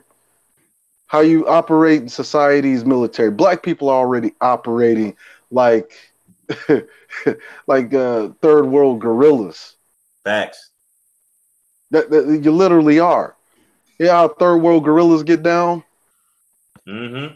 Third world guerrillas get frustrated, and then they start committing these microaggressions. But ultimately, what happens? As all guerrilla units happen. This is why we have a special forces unit in the United States military that focuses on what? Counter guerrilla warfare. That's where you get your SEALs, where you get your Green Berets. Eventually, guerrillas get worn the fuck down. Mm-hmm. And that's what black folk are at right now. You're worn down like third world guerrilla warriors. And out of that frustration, you're coming back, you say, we need to be protected. We need this. We need that. But you've been operating, and the black woman especially has been operating like a guerrilla insurgent. You see? And then what happens after being worn down, out of frustration? You want somebody to just go and commit a microaggression just so it make you feel better about yourself for a short-term victory. Because whenever you have low unit morale, microaggressions make you feel good about yourself temporarily. Ultimately, they're devastating to the long run, to the long run, long-term agenda. They're devastating. These short-term microaggressions and victories, especially when you incorporate amoral practices, and I use that term loosely. When you start incorporating amoral practices into your microaggressions, like when you do things that that you as a people don't customarily do. Like, I'll just use an extreme example. Gorillas, sometimes they'll raid areas and then they'll engage. They'll actually rape women. Mm-hmm. That's an example of a microaggression that stems from an amoral aspect, an amoral tangent. I will say that. So we have to be careful, especially when we actually express these microaggressions. Where do they stem from? Sometimes you do need to get, sometimes you got this bottled up energy. We need to find more productive ways to express that energy. But go ahead, Cerulean. But yeah, like the plan that we have presented as far as the Great Faulkner Initiative, it takes all of that pent up anger, all of that pent up frustration, and it focuses it into a plan that is specifically targeted at the needs of Black people. It uses and employs the Neely Fuller Jr. compensatory code system, where we have 9 areas of human activity: education, economics, entertainment, law, politics, religion, sex, and military. We remove the most detrimental things, because those most detrimental things are always going to be associated and tied, and downtrodden people are going to be most acclimated to it because it offers temporary comfort. And in that temporary comfort, people become very apathetic. And those 3 things are, as our esteemed colleague Chaos Rain would say, the 3 pillars of death: entertainment, religion, and sex. We're having sex uncontrollably. When you have low unit morale, which means that discipline, you're going to have lapses in discipline. And when you're looking at the community right now, you can say without a doubt that it has gone sexually undisciplined completely. You have such liberty in which the women can unilaterally make decisions without the consent of their men. Which means if they want a baby, the man doesn't necessarily want a baby, she can still have the baby and fleece the man for his resources in order to support that baby. Well, not just support the baby. A lot of the resources being fleeced from said men are used for conspicuous consumption outside of the rearing of that child. Blonde hair weaves, cars, rims. Well, even before we get to that, right? Because that's the after effect. But the initial fleecing, it's incentivized behavior, right? The state says, "Oh, you don't have to be married to this guy to get access to the resources." Now, we, the state, are going to secure those resources on your behalf. You see, even without them asking. You see, and so what happens? He gets this girl pregnant. The girl says, "Oh, I don't really want to be with you anymore," but she still has your baby. He doesn't even want the baby. He doesn't even want the baby or any of that. And she goes to the state, and the state goes and procures those resources on her behalf, but they take administrative fees. And that's where the real fleecing happens. So basically, the system has run game on the women to get them to go drag the men over the coals for those resources that they're fleecing out of them. And then what happens? They give the woman the change. And it's not really enough to survive. So what does she do? She ends up prioritizing her wants over the needs. Well, it's not very hard to convince a woman to do certain things when you're already in control of the narrative. So when you're in control of the narrative, you make it clear that there are certain entitlements inherent to being a woman. So it's just natural. It's not like, oh, I don't feel like I'm doing anything wrong. This is the way it's supposed to be. Because that's incentivized behavior. Pay for it. Yeah, that's the incentivized behavior. What happens is the system creates an illusion that these are all entitlements. In fact, they call them entitlements. Oh, they do. Child support benefits, those are entitlements. Social Security, an entitlement. Retirement, an entitlement. Food. See, the 6 necessary things for all humans to live in a society like America: food, clothing, shelter, education, employment, and security. Those are all of the things that are provided whenever you pay taxes. So you talk about you don't feel protected, but yet you don't mind walking out here, right? Independent of your men, making unilateral decisions without the consent of your men. That is not a person who feels unprotected. See, people that want protection, they defer to the men first. That's the reason why you don't see Arab women getting kicked in the stomach at Asian stores, because they are not allowed in their culture to make unilateral decisions without the consent of their men.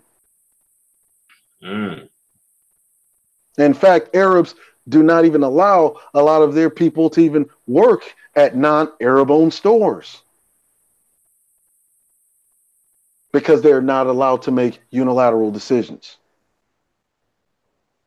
You see, the black woman in America is the only group of women who are allowed to make unilateral decisions. White women, you see, the funny thing about the Miss Ann syndrome, white women do not even have the ability to make unilateral decisions without the consent of white males.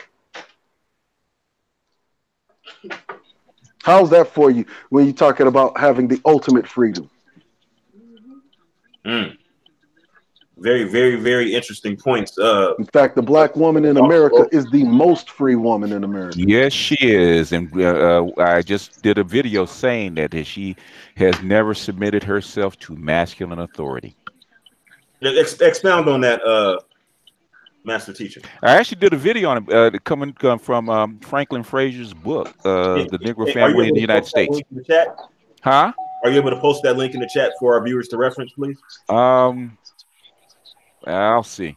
Yeah, because we definitely want to be able to refer back to that video. Yeah, as a matter of fact, I actually did it twice, where he actually talked about that outside of the overseer and the master, the black woman has always been in charge of her own household, and she has passed that down from mother to daughter. In fact, the black matriarchy is the de facto standard in the United States for the black community. That's how come black women unilaterally make decisions on their own about even like now. How can we change the idea of masculinity? Not even referring to what the men want, because they don't care what the men want. Now, BGS, the video that you speak of, did you just post it today? I posted that one. That was the one I just posted today. Is from a discussion. We actually kind of refers to this because we're actually talking about black men and their standards, right? She was saying, how can black men go outside of their cultural group and mate with other women? How come black women don't have any standards? I said, these are the standards that we were taught by our mothers. We said, how come black men have low standards? I said, we didn't just, all of a sudden grow up and decide that we're not going to have any standards as far as mating is concerned. We were taught that. And I went through step by step about the wide range of looks and body shapes and hair colors and hair textures that black men are taught to accept. But they get mad when black men have to jump the fence and mate with a woman of another culture. So there is basically, as far as mating, there is no standard for black men that has been established. There isn't.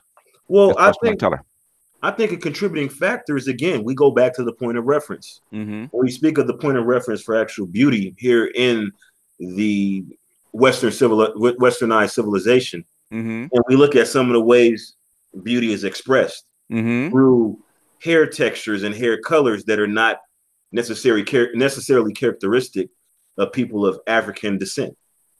Blonde hair weaves, different color hair, different color hair textures, or hair weaves that are actually been derived from women who are non-black. Right?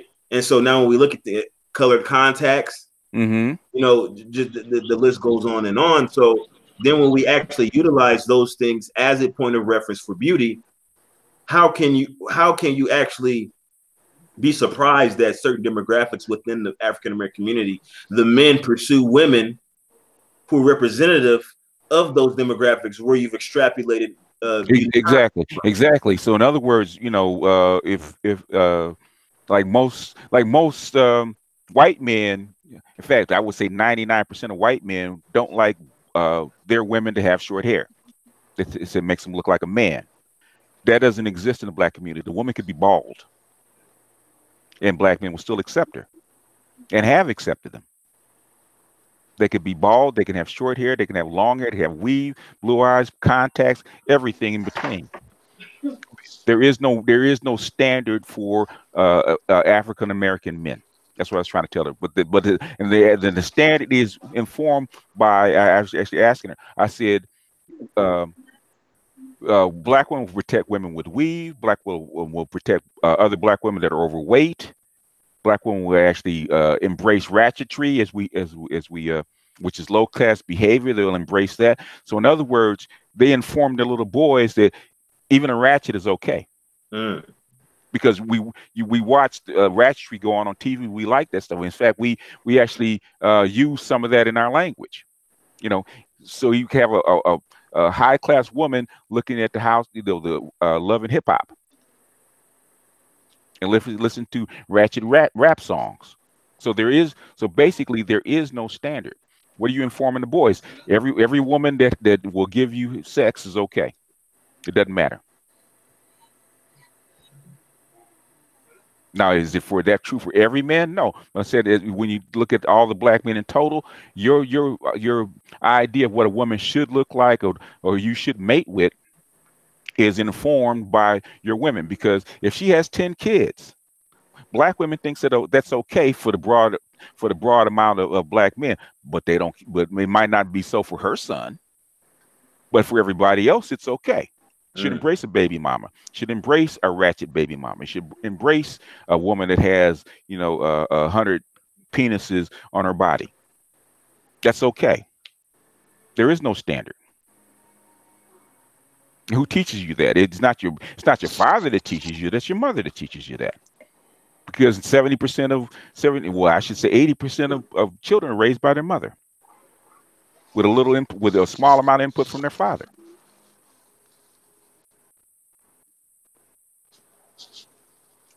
Naimah. What's Cerulean? Pushback, Cerulean, please. I mean, you know, it's kind of like what I was saying in the video yesterday. You know, most this incentivized behavior, and where the state awards the majority control of the children to the mothers. I mean, this is facts. So, you know, and what happens is, you know, I'll just say it like this: man. Black folk don't understand when they're shooting themselves in the foot, right? Because on one side, when they say that 77% of the kids are raised, you know, are born out of wedlock and all of that, they don't even realize how far or how severe that is whenever they say that. Because what does that say about, because now that gets back into you're bashing yourself as a black man, because basically saying you're irresponsible. Secondly, when we say, oh, where's the fathers in all of this? Right? Now you're promoting the same anti-black rhetoric. But when you look at this is why I always frame it as far as policy goes. Policy states that 92% of children are awarded to the mothers. 92% of all children in this country and this is non-descriptive race, are awarded to the mothers. In divorce cases, 92% of the time, those children are awarded solely to the mothers. Out of wedlock, those children are awarded to the mothers, 92% of the time. Very slim margin of about 8% that are awarded to the fathers, if they aren't pushed into a very harsh foster care system. Hey, Cerulean, may I interrupt you slightly? I'm not Yes. gonna speak on my own thing, but like I'm that 10%. That 8%. I got custody, right? Yeah. You got lucky. These motherfuckers came back after me 10 years later. You know what I mean? Of course, because the policy. See, you slip through the cracks, right? Yeah, they came right the fuck back after me, dog. Like, what the fuck? Yeah, because the policy says that the women are the children belong to the women. The children still belong to the women, even whenever the men are rewarded custody. Yep. Yes, and so like I told y'all, That's I was policy. in jail. That's not Cerulean Gray saying that. That's not Cerulean Gray saying that. That is the policy. That's the policy. Yeah. I was in jail over this shit. You know what I mean? Like I told y'all, I'm Jack and Jill. I'm Boulay. Man, I don't have no charges against me. My record's clean. I carry gun, everything. Like I'm clean. Why the fuck was I 16 months in jail? Because the policy, they were trying to get you to give the child back to the mother, and you refused. So you had to pay the penalty. Yeah. So that am I red pill or like goddamn? I don't trust nobody, man. Like, well, you no, maybe my family had my back though. You know what I mean? Yeah. How about like all the other guys that aren't boule, whose family don't have their backs, who can't afford a lawyer? Yeah, and I'm seeing this shit because every time I go to court, I meet a new motherfucker there. Oh shit! I was $50 short on my child support, and this nigga in there for the weekend.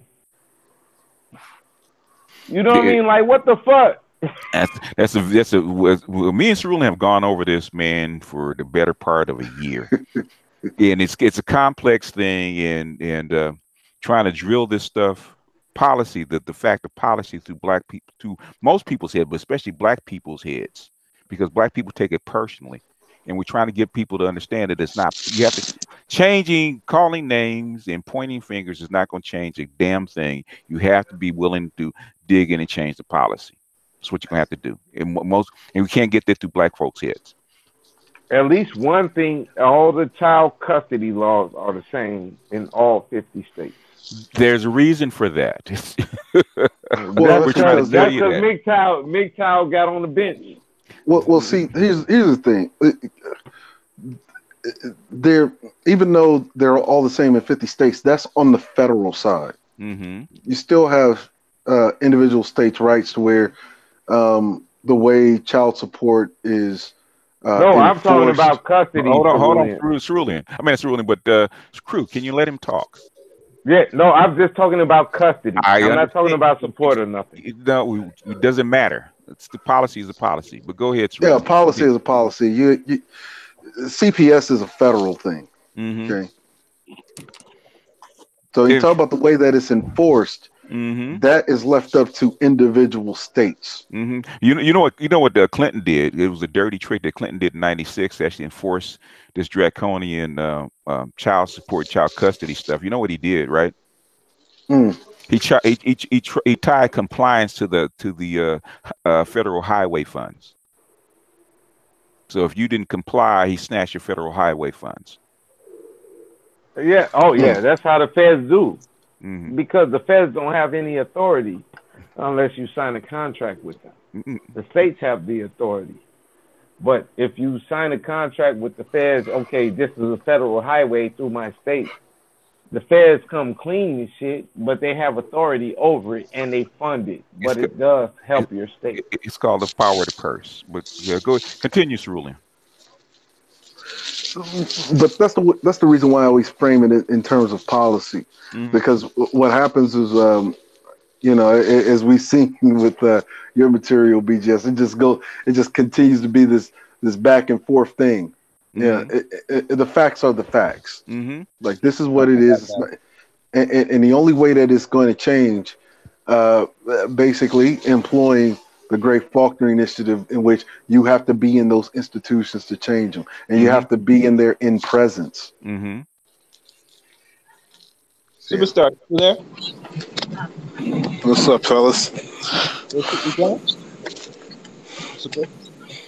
See, I agree with the whole notion that people never want real change. They just want to talk about the shit. And like Cerulean said, the reason why we came up with the plan was to give you a leg up on not only yourself, the competition, but also on your society. So if you're not put in those positions where you're going to be the majority of the money makers and the breadwinners, why would you complain? Come up with something better. Hold on for a second, Charles Faulkner. Real brother, you've been sent an invitation. Quit stirring up the chat. You want to come on and say what you got to say? Say it. You've been sent an invitation to your email and to your Google Hangouts. Go ahead, Charles. What was his malfunction about? You got to Jason Black these motherfuckers. He didn't take his meds today. That's all. See, that's what happens when you've been raised by mommy and no daddy. You come to male dominated areas, looking to be validated for manhood. But this is how men validate you. Shut the fuck up while grown folks are talking. Or call in and defend yourself. You know what I mean? Hey, Charles, that's what Jason Black does. That's what Brother Rob. Look, if you come in with some outrageous claims, you need to back them up with some outrageous evidence. You need to bring all the evidence. So say what you want to say, but you got to back it up. It's like, I got it, woman. You got a phone in your hand. And I got a woman in my goddamn ear. Why is she nagging you now? And why you on? I'm not nagging. That's what it sounds. No, hey. The phone in the other. But you're not a co-pilot today, all right? What he said? You're not a co-pilot. I'm driving her truck, but she complaining. Sit back, relax. How come she don't drive and you be on the phone? Well, because she drove earlier. Women should be, because she drove earlier. That's what she doesn't want to say. If he's a man, then women should be seen and be beautiful. Not heard. You know why? I'm not even gonna let y'all bring me into that. Hey, thank you. That's the point. Put your girl on the phone. No. Put her on the phone. She want to be in the conversation. Put her on the phone. No, I didn't want to be in the conversation. Well, then let him speak, and then in silence and in peace. If you don't want to be in the conversation, because you're in it now. No, I was quiet the whole time. I wasn't saying anything. Yes, I was, Charles. Don't even try to do that.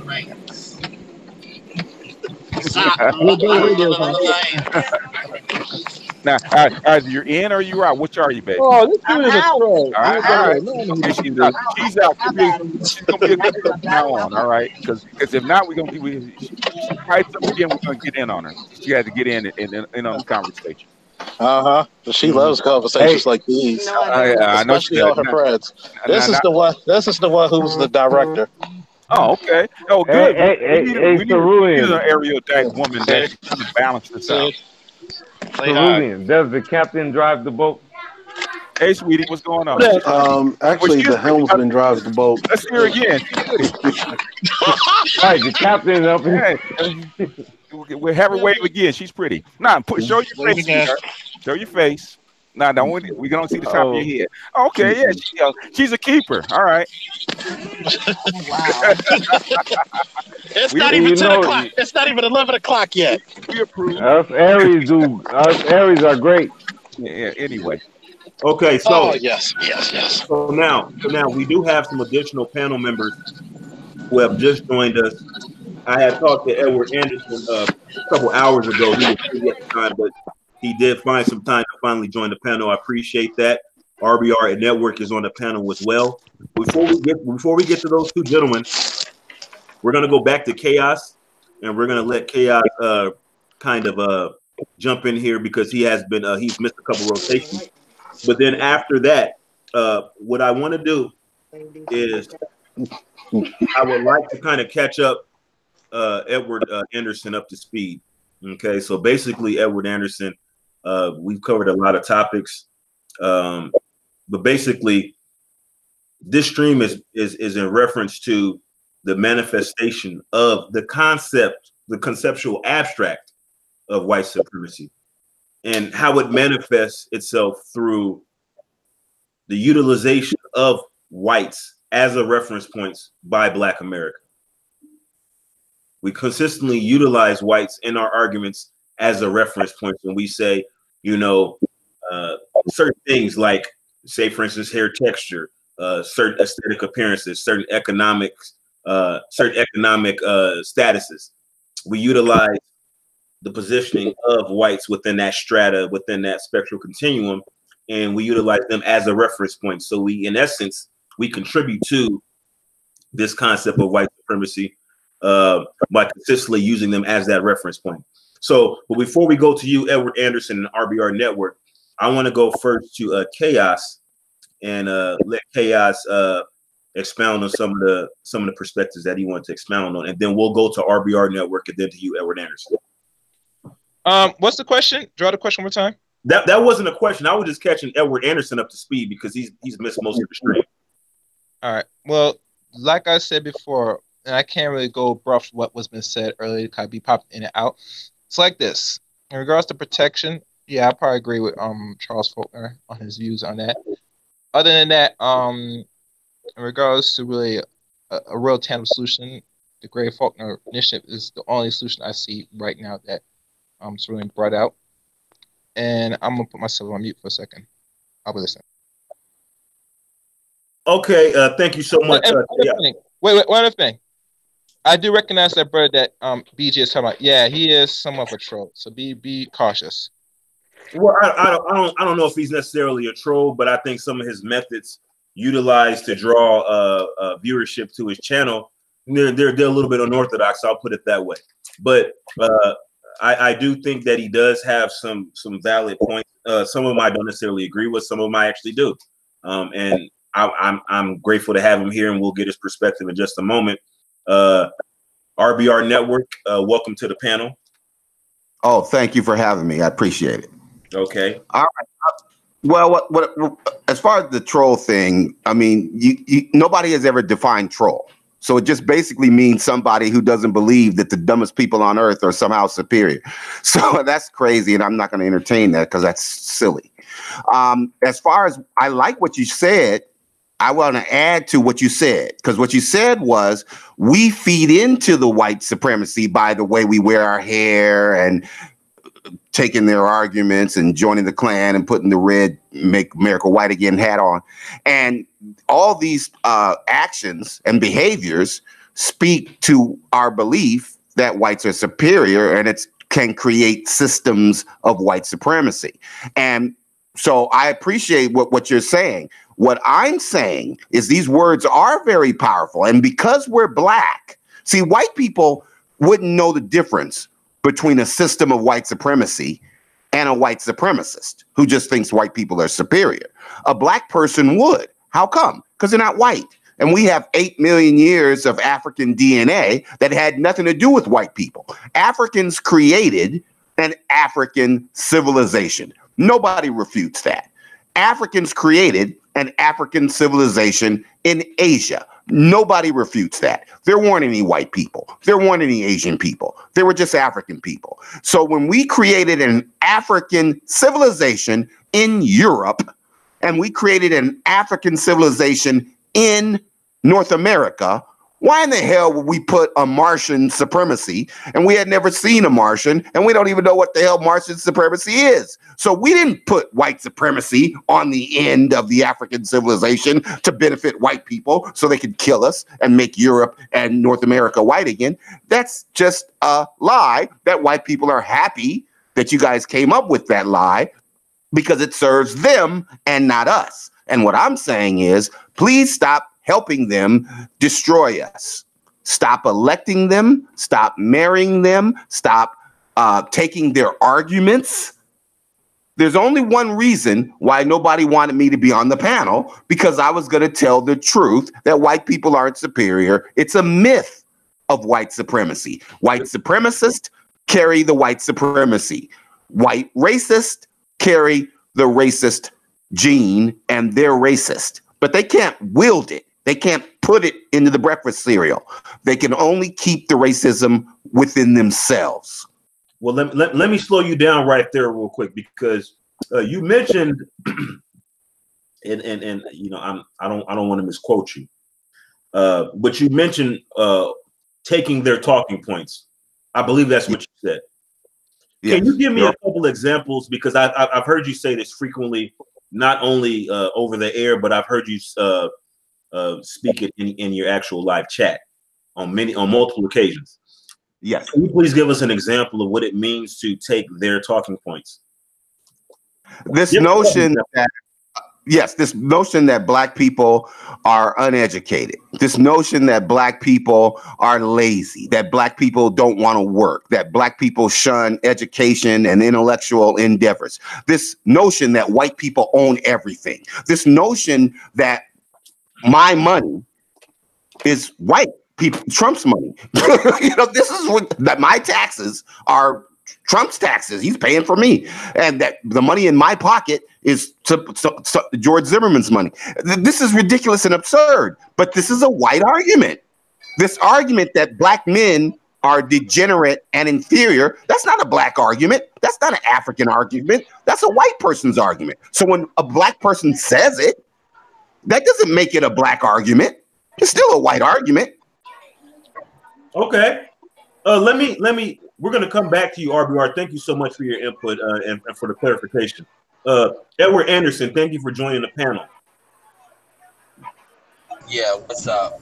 I know it was short notice, and I know you were busy earlier, but I do appreciate your presence, and I would love to get your input on practically anything that you've heard thus far and about the topic at hand. Please indulge. Right. Oh, I'll try to, rapid fire. I mean, as far as the troll comment, I know that was directed at me, but the good sir over there, trolling is like porn and like ratchet. I can't necessarily put a definition to it, but I know it when I see it, and I'll leave that at that. I don't know the dude, so I'm just saying that's what my definition of it is. As far as like this idea of white supremacy is white people superior, here's the thing. Nobody on this panel, and I've heard enough of the people on this panel speak long enough, believes that white people are superior to black people. And by the way, most black people that even talk about pro-black, black empowerment, even hoteps, don't believe that white people are superior. Generally, that only argument comes from black conservatives. Both black people that I consider are pro-white, as well as legitimate black conservatives that kind of feed into that because they don't know how to justify their own position. That's the only camp that actually says that white people are superior. What black people or black men are talking about when they talk about white supremacy is they're talking about white supremacy like a football player would be talking about the West Coast offense. Like the NBA would be talking about like the way the Golden State Warriors play basketball and how that's redefining how basketball is played. They're not necessarily saying they're superior. They're saying their style of play, which is ruthless, is getting them results, and we need to deal with that. Now we have different schools of thought as to deal with that. But whenever I hear a black person, and I'm not trying to denigrate this brother or anything, I'm really not, because I pretty much used all my batteries up because I had to fillet somebody last night. Is this? Whenever I hear somebody say that that's what black men are saying when they say that, and I hear different groups of people say that, it's kind of like, I kind of understand. It's kind of like when women talk about MGTOW. It's like, You're saying a lot of stuff, but fundamentally, you're not getting it. And rather than saying I'm not getting it, you're kind of putting your own like opinions onto people of things that they absolutely did not say. And I don't really understand where people get this. Black people believe white people are superior. Black men know good and goddamn well white men are not superior in this. Anyway, that's that. As far as the regular topic, though, about us using words, yeah, the English language is a very interesting language as it has a lot of double meanings depending on your wording that you use. There's context. And as black people, here's the thing.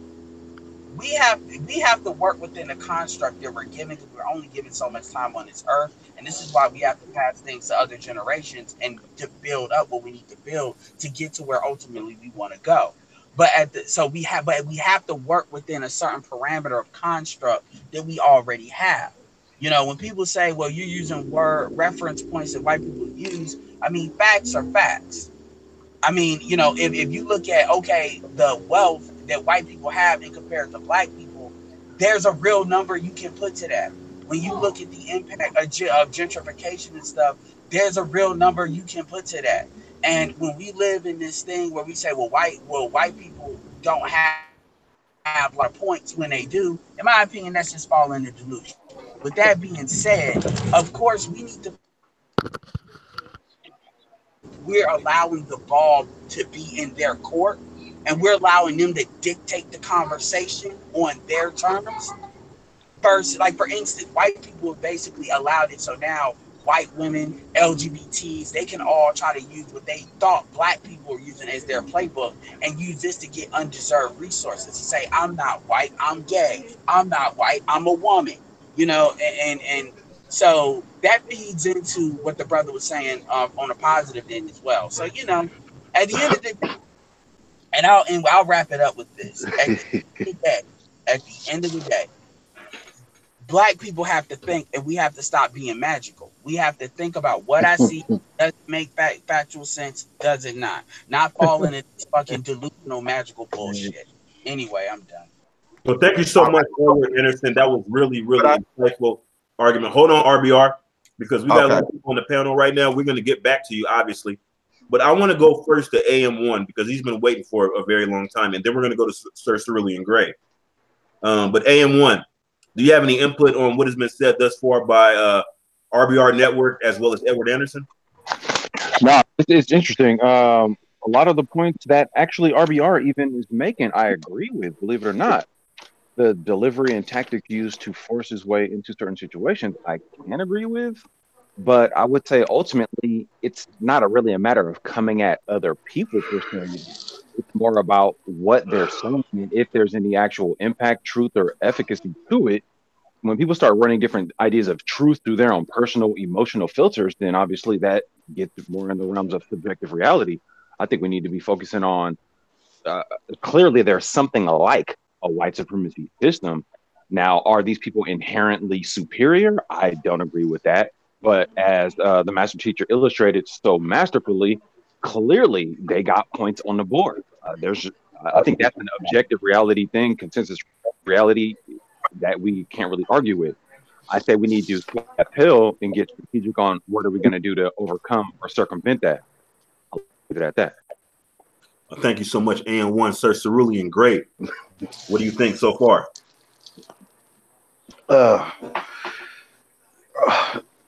There's a lot to unpack. Take your time.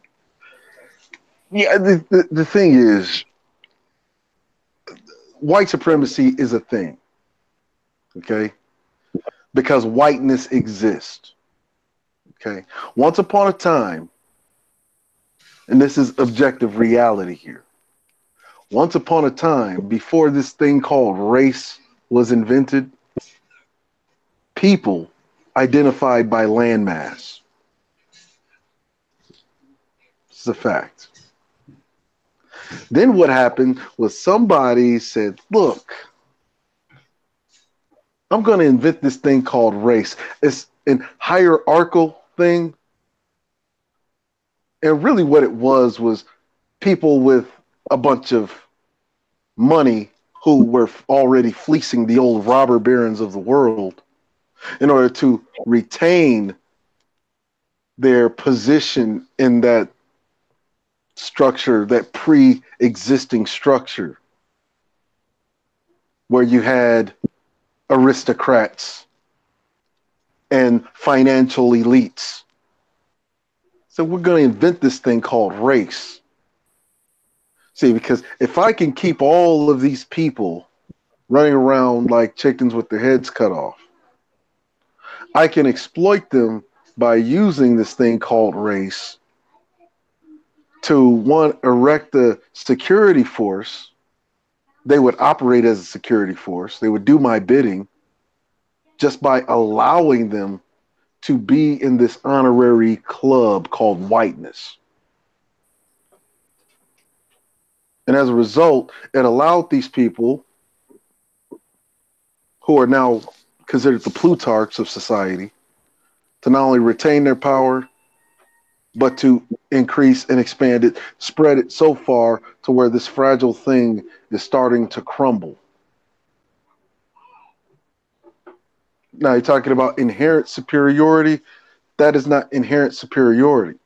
However, with RBR's argument, the one thing that it suffers from is hubris, because it makes the assumption that intelligent people cannot be tricked. Mm.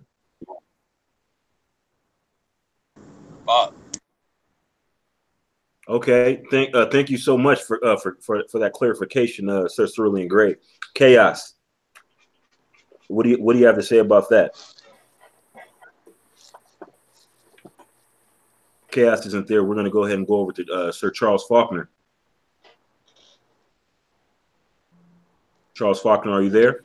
Yes, sir. Okay, you have the floor, sir. See, it's funny about white supremacy is that we, like they said, we bought into the trick of them being superior. I like to call it, white, steal your shit before you can actually benefit off of it. So I think it's about time that black people start getting, stop pitying themselves a little bit, start using the avenues which we dominate, and other avenues which have historically given us land, education, status, economic freedom, such as the military, such as the educational system, and monopolize it, like the Great Faulkner strategy. Well, thank you. And it's a little bit kind of hard coming after Cerulean, just to let you know. It's a little hard, but I just think that we need to look at things in a different outlet and say, you know what, their empire is falling. Let's position ourselves in a better outlet within 10 years. I'm done with that.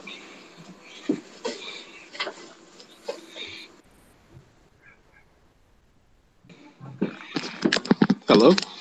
Oh, I didn't know. I'm done. It's just kind of hard to follow Cerulean AM1. Okay. That was good. That was good. If I could, Edward Anderson, you have the floor, sir. I mean, I had my monologue. I mean, I will say this though. White people didn't get to where they are on their own. White people did not learn mathematics. They didn't invent math. They didn't invent. I mean, most of the shit that they have, they put together from other people, mainly black people, and then they got guns from Asian Jews, Chinese Jews, and fireworks. So let's. The only thing I think they came up with, they brought to the floor, probably was race. I don't know that for sure. Cerulean probably knows more about that than I do. But that construct was probably one of their biggest, as far as the human species like contribution, as far as its impact, it's probably one of its biggest things outside of like warfare and stuff like that. So a lot of people that have this, the few people that do try to sell this idea that white people are superior, that's why they're in this position, they fail to look deep enough in history to realize, just like how Asians are just copying shit that white people are doing, and they don't really I'm not gonna say they don't build shit, but you know what I'm saying? They're very big on improving upon established platforms. Man, white people have copied God knows what from what black people are doing, even in the United States. So, and then they just made it their own. So that's the only thing I'll add, other than what I've already said. Thank you so much, Edward Anderson. Really appreciate your input. Master Teacher BGS, you have the floor. Hold on, Naimah. We're gonna get to BGS, and then we're gonna go over to you next. Okay? Okay. I mean, if you look at from a historical perspective, the human race, or what we call the humanoid race. I'm gonna give a nod to Cerulean because he's gonna argue with me later. The humanoid race, okay, is a collective. Okay, nobody actually comes up with an original idea. It's all collectivized and borrowed, and you add your piece to it. Okay. The reason that the system that we call white supremacy arose and dominates the planet that we're on right now is because they were the first to what? The cannon and the gun. They allowed them to actually break down civilizations and break it down and make those civilizations their own, impose their will upon these civilizations. Okay. In a fight, okay, a superior fighter imposes their will upon you, do they not? Yes. If somebody, if you're in a bar by yourself, and a dude that twice your size, twice your strength, and twice your skill comes in, does he not have the ability to impose his will on you? Yes. That is called. And that's the funny thing. Even if he's a dumb guy. Yeah. Even if he's a dumb, that by definition is called superiority. They use that in the military all the time. Air superiority, okay, ground superiority, blue water navy, the ability to park 100 planes, 80 planes off your coastline. Okay, that's called superiority. That's called dominance. And whether we like it or not, how they did it, the way they went about it, doesn't matter. The de facto is they have imposed their will on the entire planet. Which is the definition of power. Which is the definition of power, which is the definition of superiority. They have imposed their will upon you. Your language, your money, your financial system, your science system, the way you educate your children, it all come from where? Please tell me. I was referring to genetic superiority. We're not. It doesn't. Well, how do you define white superiority? Because the definition, your definition is not the one I've been getting. Well, when it comes to white supremacy, your definition is not the one I've been getting, because the definition that has been defined to me is the will to impose their will upon you. Well, and that comes. I said, and that's why I said you have to work within the construct you're given. So I'm not disagreeing with what you're saying. I'm just clarifying that the superiority you're talking about, I understand and agree with. I'm just saying that when people talk about white supremacy, as in the way they usually say it, is they mean that white people are just born genetically superior to you because they're genetically smarter. So in other words, so where did they get that idea from? They get it from white people. They get it from white people. So they were born with that idea, or was that imposed upon them? Not a white argument. If only white people are the only race of people dumb enough to think that you're superior just because you're born white. What the thing is, let me ask you a question. Let me ask you a question. Where did black people get that idea from? White people. So in other words, it wasn't their idea. Why did they repeat it? Because they've been imposed. That has been imposed upon them. Not in Africa. You go to Africa and find out. Go to Africa and find out. Go to Africa and find out. That's not true. Go to Africa and find out. They do believe that white people are superior. Are you serious? Yes, they do. African countries yes, they do. Russian supremacy. Africans believe that white people are superior because white people have been kicking their ass for 100 years. Before they exist. It doesn't matter about before they existed. They exist now. So we had 8 million years. of So I'm white asking people. this one question. I'm asking this one question. Okay, no, hold on a second. RBR, let me ask you a question real quick. Let me ask you a question. Let me ask you a question. Let me ask you one question real quick. Let me ask you a question. Let me ask you a question. Let me ask you a question. Let me ask you a question. No. Hold on, Adam. Let me ask you a question, RBR. Let me ask you a question. Which is a superior mode of transportation, a horse or a car? Okay, I would say, I tell the truth. Yeah. I tell the truth. Yeah. Okay. Without the horse and buggy. No. That's not the question I asked. This is the troll, right? You're suggesting that Henry Ford didn't invent the car because his job was to clean up the dung and the dung that the horses were making, and he hated that. Which is more superior?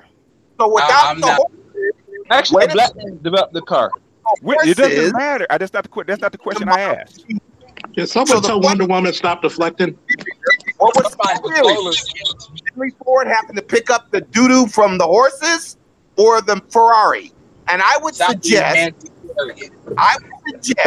that the horse was superior.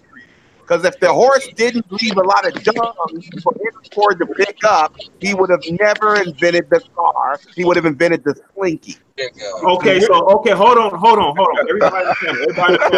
Everybody on the panel. See what I'm saying? Everybody on the panel, pay attention. Pay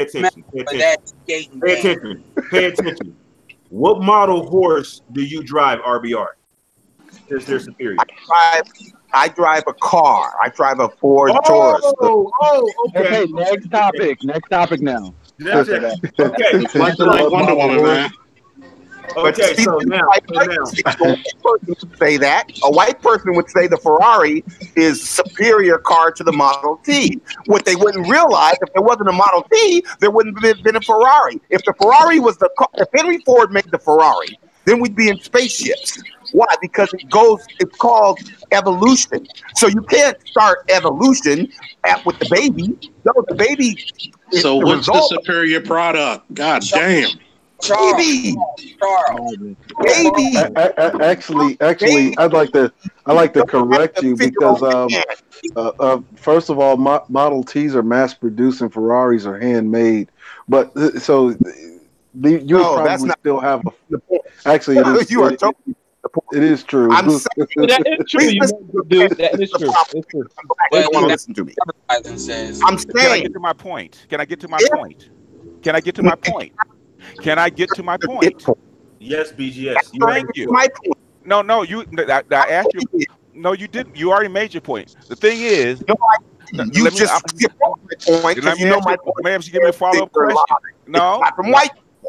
This exposition in Negro Babble was brought to you by Everett.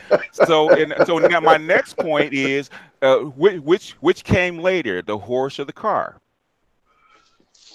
You asked me what was superior. Now you move the goalposts to which one came. No. It's not. No. It's called logic. But then BGS. But hold on, BGS, because then white people's argument. And it's dumb because they're racist and they hate us and they want us to fail. So logic is created by white people. No, stupidity is created by white people because they're third graders. No, there was stupidity created when white people were even born. That you would not have a Ferrari without the horse. So how did we get clicked off? but to be fair, all right, but to be fair. Say, then we get it back. See, this is one of those circular. This is some nigga babble argument that gets into the circular thing, because then you're getting back into the okay, now how are we judging this supposed superiority? You see, because if we're judging it, your ass 2 + 2 was 7. You believe that because they're white. You believe because they're white. No, see, here's the thing, right? Here's the thing. Like, I don't think you understand like the basic concept that BGS proposed. Like, it's a basic analogy. It's a lie. If you really believe that the horse is superior, why do you drive a car? Come on, man. Without the bottle rocket, there wouldn't be no space shuttle. I mean, the Amish. That is the point. Oh Lord. about, Oh man? Lord. Oh Lord. Okay. All right, man. All So right. you're saying that the space shuttle evolved from a bottle rocket? I mean, white people on the Okay. I've Okay. heard. All right. Look, All right. I've heard quite a few whoppers in my Man, this day. dude plays too much Riddick and Red Dead Redemption. I know.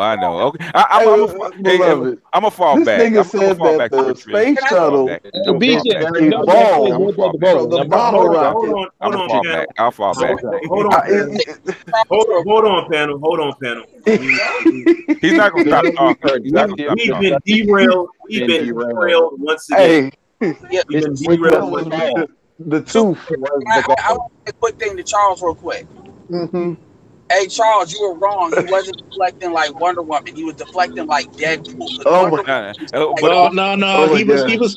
You know, he was deflecting like Wonder Woman because he hold was on. whining like a little bitch. You knew where I was going. You knew where I was going. My motherfucking eyes. My When eyes. Deadpool tried to deflect, all them bullets still hit him. In the I mean, he was just. He was. I mean, how you gonna ting ting ting ting ting ting ting? No. I bet you got it. I bet you see Cerulean. What he really drives is an invisible jet. That's what he really drives. You know those moments when you have to just close your eyes real tight, and like, Yeah. You know, like it looked like you got George Bush eyes. Like you you question yourself, like, is this shit really happening? Hey, this is classic. Okay, panel. And We I'm just got trolls. We done went off on a tangent. So what we gonna do? We're gonna reel it back in. Okay. What we're gonna do first? Just laughing. We're gonna go to Naimah Buckner, and we're gonna let her speak her piece, and then we're gonna go through the panel, starting at AM1, and then we're gonna go down the line, and we're gonna let everybody get their final thoughts in, because we're gonna wrap this up. As you know, this is Saturday, and tonight we will all be on BGS IBMOR's Hangout. So we need to wrap things up, so that way we can, address our personal affairs to make sure we're in attendance for the master teacher. Yeah, but I got episodes to watch. Okay. So Naimah Buckner, did you want to jump in real quick? Okay, yeah, I'll jump in. You guys are crazy. So yeah, you guys are, going back and forth about the supremacy thing and the superior things of that nature. Financially, yeah, white people, they have a leg up on us, but as they continue to study us, because they study us, and there's a lot of beautiful and wonderful things about us that financially money can't buy. Money can't buy it. They'll study us. They study our melanin. And as they continue to study us, the more and more they get upset. So they can have all the riches in the world financially, yes, but that's not going to change where they are and who they are. It's just not. So, with that being said, and us knowing that, okay, they have these institutions, they have the entertainment locked down, as you guys were saying, the religion, politics, so forth and so on. So now we have to get on board with us knowing that, and then we have to, as we doing creating a plan, to have our own, because if they're superior to us financially, not genetically, not spiritually, not morally, all these things that counts, then all these other things, which are materialistic, we can get on cold, we can get on board and have those same things, and then have the leg up. It's not really a word, but have that leg up, because they don't really have. They may have that leg up financially, but they don't have that leg up. I think the panel and I think the audience totally gets what you're saying, and that that the actual scoreboard reflects a certain demographic has the advantage or is in the lead, but that particular lead can transfer. There's certain things that we as a collective can do to take the lead, is essentially what you're saying. It's not necessarily something inherent that contributes to this concept of superiority. It's more or less, an expression, certain positioning, our positioning within the spectral continuum, the disposition that we have in relation to other demographics, and how we've been marginalized, and how we have not taken control of our own narrative. And I believe there are individuals who are trying or who have tried to seize control of the narrative. So it's not as though if we as a collective are not actively trying to take control, but we have to understand that there are a variety of factors that are working against us, and not just white people. There's always that assumption that it's white people, but there's other groups within the spectral continuum that are dependent on their positioning to yield for them certain advantages, because as long as we're relegated to a certain underclass, it's less competition other groups have to worry about, because we're out of the paint, so to speak. And so I really appreciate your input, Naimah, Buckner. What we're going to do is we're going to go back down the panel. AM1, Sir Cerulean Gray, Chaos, Charles Faulkner, C.R.U. Rayality, Edward Anderson, BGS, back to Naimah, and as well as Real Brother Radio.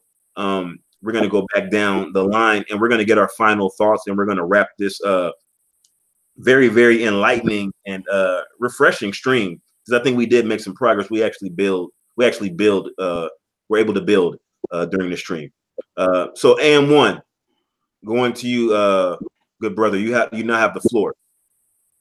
Yeah, no, I thought this was a really, really brilliant panel. I appreciate you bringing me through. Much respect to all of the brothers and the sister on the panel.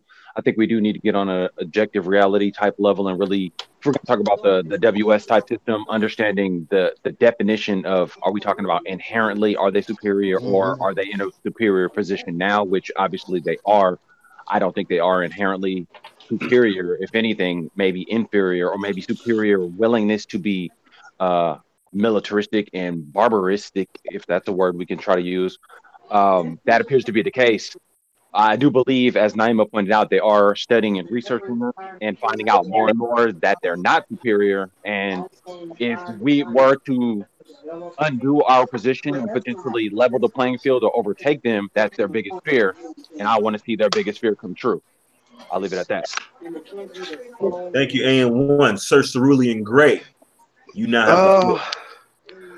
Well, yeah, this is a lot to unpack. Take your time. I'll be honest. I don't know what I find more hilarity in. Cerulean, don't set it off. Okay, go ahead. Set it off. I don't care. Set it off. Set it off. Well, I'll say, I don't know what's more hilarious. The fact that he said that the space shuttle evolved from a bottle rocket, or the fact that he's not ashamed that he said it. But 2 plus 4 too. Not ashamed of that either. No, 2 plus 2 approaches 4 if you're a mathematician. It doesn't equal 4. But anyway, that's beside the point. But the thing is it's like this, right? I mean, it's a basic analogy, right? BGS brought the analogy. What's superior, horse or a car? Now you're getting into, well, how are we judging superiority? Well, cars are definitely cheaper to maintain than horses. I'll just let that sink in.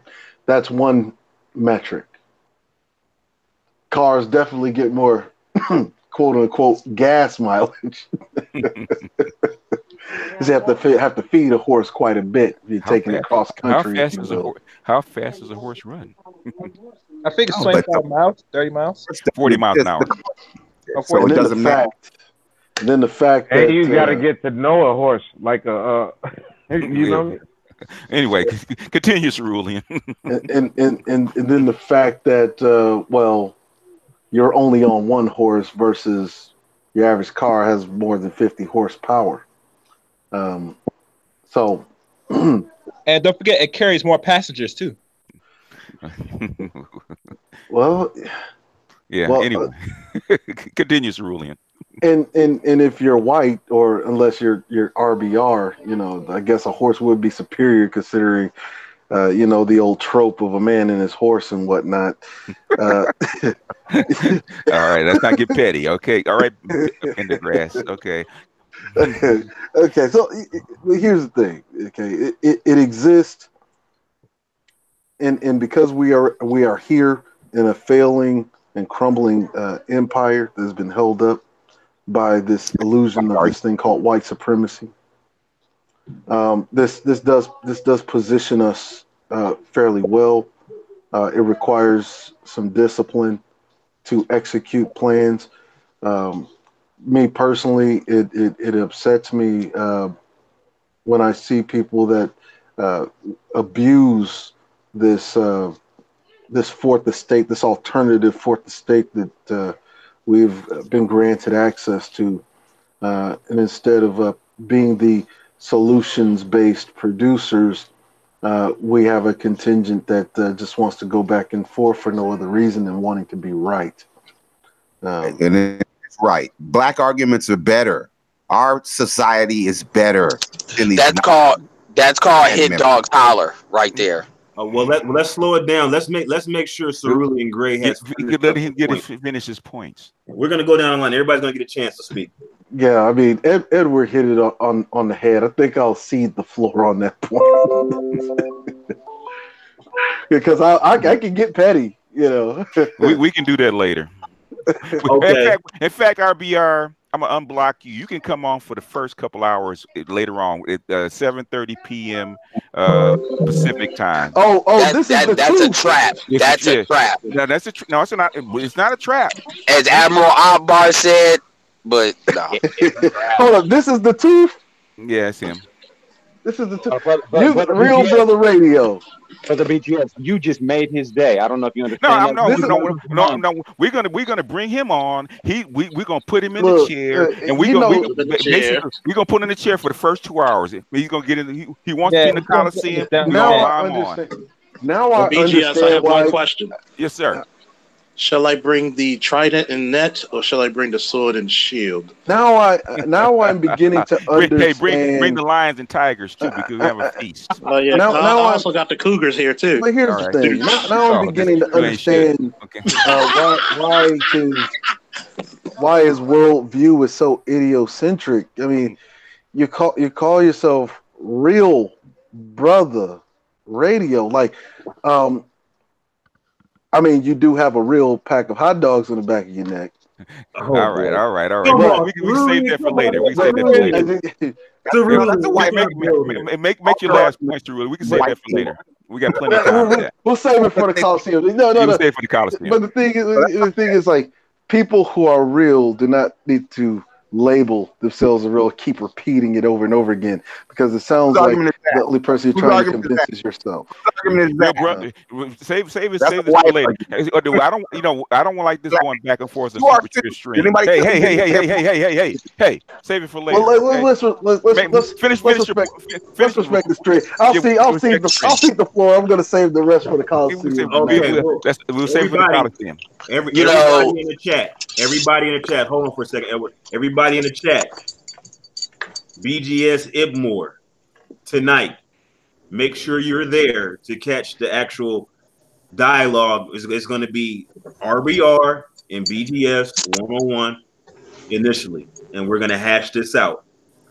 But now we're going to move on, and thank you, Sir Cerulean Gray, for your input. Much appreciated.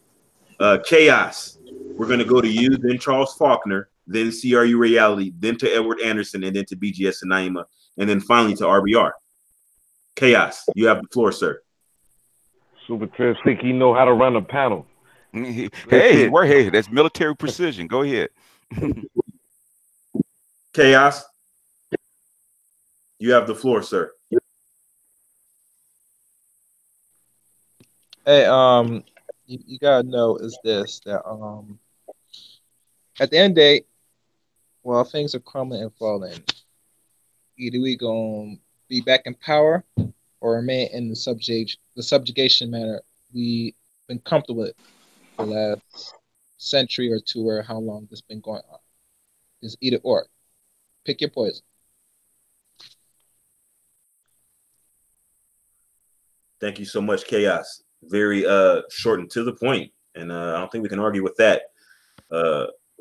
Officer Charles, Baltimore's finest.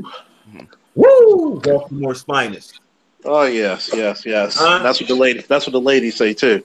Out there with a Tay rocking in. See, it's kind of funny because tonight I had to bring the lions, the tigers, the bears, and the cougars. Okay. I heard that, Charles. You slipped that last one in there. I heard that. He got punched in the arm for it too. Oh, okay. And kissed on the forehead. and she made me a sandwich. What? And what? Oh, a sandwich. A black woman made you a sandwich? Imagine that. Imagine that. Go ahead. That's a gold medal. BGS. Yes. I thought and believe it or not, do you know how old she is? On the stream. She's actually 42. Oh, a nice cougar, huh? Golden cougar. Golden cougar. My dude. I'll tell you one thing about it. I can't wait to the Coliseum, and I know BGS is going to tease me about this today. It's always a pleasure. Candy Graham Mongo. I'm just a friendly guy, that's all. Yeah. Friendly neighborhood officer, huh? Like Spider-Man swinging. You ain't shit. I swear, man. And I'm still sober, by the way. I got tonight's gonna be a good night because I got a pack of fresh cigars, some good cognac, shit, and I got some strawberry moonshine. Oh, God, you might have to bring some the Faulkner barbecue sauce with you too tonight, so just in case. She likes it. But anyway, make your points. Well, my last words is that it's always been a pleasure, guys, and I think that every time we get together, it's always a good acknowledgement and exchange of information and ideas. I can't wait till the next time. And one more thing, I want everybody on the panel to do this with me on 1, 2, 3. Woo! And last but not least, they never should have gave you niggas YouTube. You ain't lying about that. Thank you so much, Officer Charles. C.R.U. Rayality, my alienation adversary. You now have the floor. Good sir. Are you there? He's not there. We're going to move right along. Edward Anderson, we'll come back to C.R.U. if he pops up. Edward Anderson, thank you for waiting patiently. Oh, well, I appreciate being on here for the brief time I was on here. I am here. I'm here. All right. All right. Yeah. We'll come back to you. We're going to circle back. We're going to circle back around to you. Edward Anderson.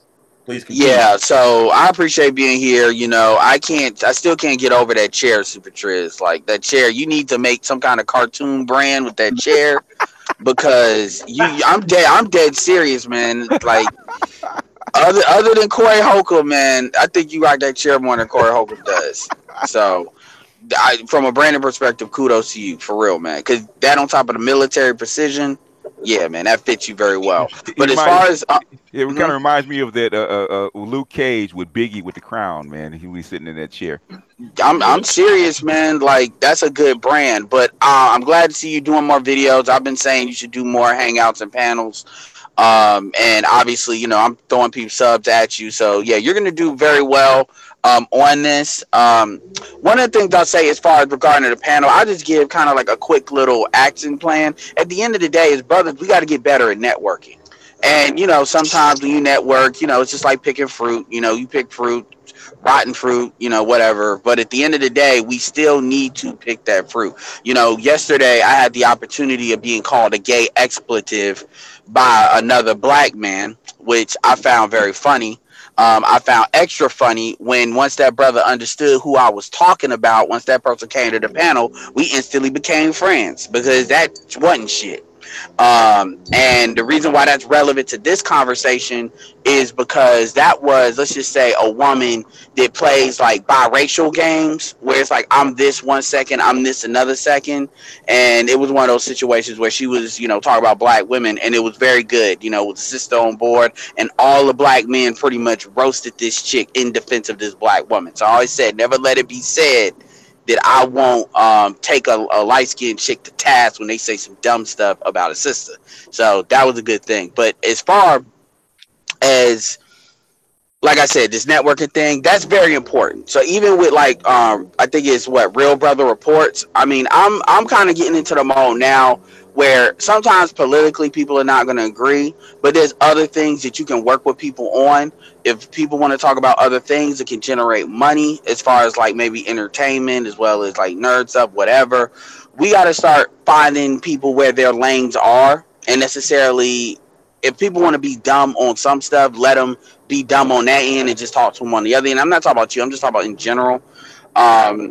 And at the end of the day, man, I like seeing a lot of these like newer YouTubers kind of come up. Some of these people getting off the stands because, yeah, it gives us more outlets to talk our shit. You already know what it is. So I'll just leave it at that, man. So, yeah, appreciate it. Thank you again, Edward Anderson. Appreciate your input.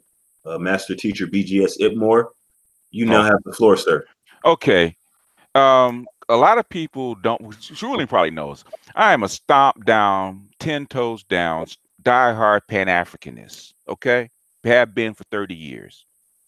So when I talk about white supremacy as a system, okay, I'm not talking about it as somebody that's been brainwashed, okay? I had a long time ago, I had to accept the reality of the world as it is, not how I would like it to be. And too many times I talk to black people that don't want to accept the world as it is. Okay, we want to accept narratives that's going to make us feel better. Okay, when the Chinese got taken over by the Europeans and had their country snatched from them and they dominated, they came to the point where they had to give up what they wanted to say to themselves to feel better. They had to make a plan to actually overtake these white people and take over their system. Saying that white supremacy didn't exist when they came in floating down their rivers with cannons and destroying their cities wasn't going to do them any good. They said, okay, this is what it is. This is how it is. We've been in charge for 2,000 years. Now that time is gone, somebody else is coming and taking over. Now, how are we going to make a plan to actually come back to where our rightful place is? Okay. Now, saying that something doesn't exist is not going to help you. You have to admit that it exists and make a plan to actually defeat it, overcome it, or ameliorate it. That's the only way things are going to work. Okay. The Chinese did it for 200 years. They said, okay, we're going to accept the system as it is. We're going to see how they did it, how they beat us, how they were superior to us. We're going to take over this system, learn what they learned, and actually use it on them. That's how come you have Chinese superiority rising as we speak. There's 4 countries in Africa that are, guess what? They're including Chinese as their curriculum. This is the beginning of it, folks. This is how it starts. They're following the game plan for Chinese superiority. Now, how are we going to make black superiority? That's the game that we need to be in on. Not deny that it exists. How do we form our own? Power, BGS. Real black power. Real black power. How do you do it? You don't say, okay, the old way works and we're gonna keep pushing the old way when the old way just got your ass whipped. Okay? Look at you can't go back to the set shot of the NBA and think you're gonna come in the modern NBA where they're dunking over your heads and think that the old way is gonna work. No, it doesn't. All old things get replaced by what new things. That's called evolution. The truth always works. Okay, BGS, are you still going? I don't want to cut you off. I'll cede the floor because I can say whatever I want to say for 8 hours on my show. So I'm gonna cede the floor. Okay, I appreciate that. I wasn't trying to rush you off. No, that's okay. Our RBR, I'm really concerned about RBR Network's health because, you know, if he keeps shaking his head like that, he's going to experience counter coup phenomenon. I don't know if he's aware of that particular concept, but it's a medical terminology that refers to. Listen to the doctor. I mean, listen to the nurse. Listen to the doctor. Yeah, this is counter coup phenomenon. For those of you, Dr. Ford, I'm sure you're aware of it. I'm going to type in the chat so everybody knows exactly what it is that I'm talking about. But counter coup phenomenon, excuse me, is a real medical issue. Okay. And RBR, please be careful shaking your head back and forth because it can be very damaging. Soft tissue injuries to the brain is a real thing. Now, let me go back to C.R.U. Reality because we had to skip past them momentarily because he had stepped away. But C.R.U., are you still there? Yeah, I'm still here. Okay, we want to get. Yeah, I was cooking like you were earlier. I was cooking like you were earlier. Oh, okay. Yeah, so you know how it is getting back to the phone and unmuting and all of that. So, no, I agree with like everything you said. I agree with what BGS said. I do agree with what RBR is about to say. And this might, oh my God. No, but I do agree with what RBR is about to say, even though I'm not sure of what he's about to say. I kind of know what he's about to say. But yeah, white supremacy is a joke. You know, they're not really supreme over us. But like BTS said, everything goes, it's seasons to everything. Sometimes it's winter, sometimes it's spring, sometimes it's summer. You know? And I've had chicks that's named all three. You know what I mean? Like I've had winter, summer, and spring. You know. But I don't swirl anymore. But yeah, it's like that. It's like that. But we need to do what is gonna be our season. You know, what will we do to make sure we're good? Like I like what AM1 says because it's about yourself. It's about self. And then when you expand self to the family, right? You've got to do good. You've got to put your mask on first, right? And then you put your family's mask on first, right? And then you go out to the community or whatever that you know, your neighborhood, you know what I mean? And then you spread it out. But there's a way it's a way about doing the shit. So I don't know if everybody's got the way about doing the shit. You know, I don't agree with like a lot of the MGTOWs. I can understand where they're coming from. Some of them go too far. Some of us Black First B1 motherfuckers go way too far. It's a balance about shit. It's a balance about doing things. So I'll leave it at that. It's a balance about doing the things, yin and yang. So hey, thank you, SuperTriz. I appreciate you having me on, and I'll leave it at that. Thank you, C.R.U. Reality. We will be posting links to C.R.U. Reality's channel. Please support that man right there, as well as AM1 and Cerulean Gray, as well as RBR Network, all content creators. And we appreciate their presence. Cerulean Gray, obviously very busy taking the time out. RBR Network, obviously running his channel. And AM1, who actually has a business to run. We appreciate that. Naimah Buckner, we're going to go over to you for your final thoughts and then to RBR Network. Okay. So I see, SuperTriz, you have your king's chair. That's your king's chair is what I'm going to call it. But I think that you know, we've made some great strides as a people, and we have to just continue to move forward and to move on. So, you know, less niggas, you know, they say less niggas ain't shit, less bitches ain't shit, you know, less, you know, we have to do less of that. all of that rhetoric that is not getting us nowhere. We're just dog chasing our tail with that rhetoric. So, real plans, real game moves, more changes, real changes, I'll say.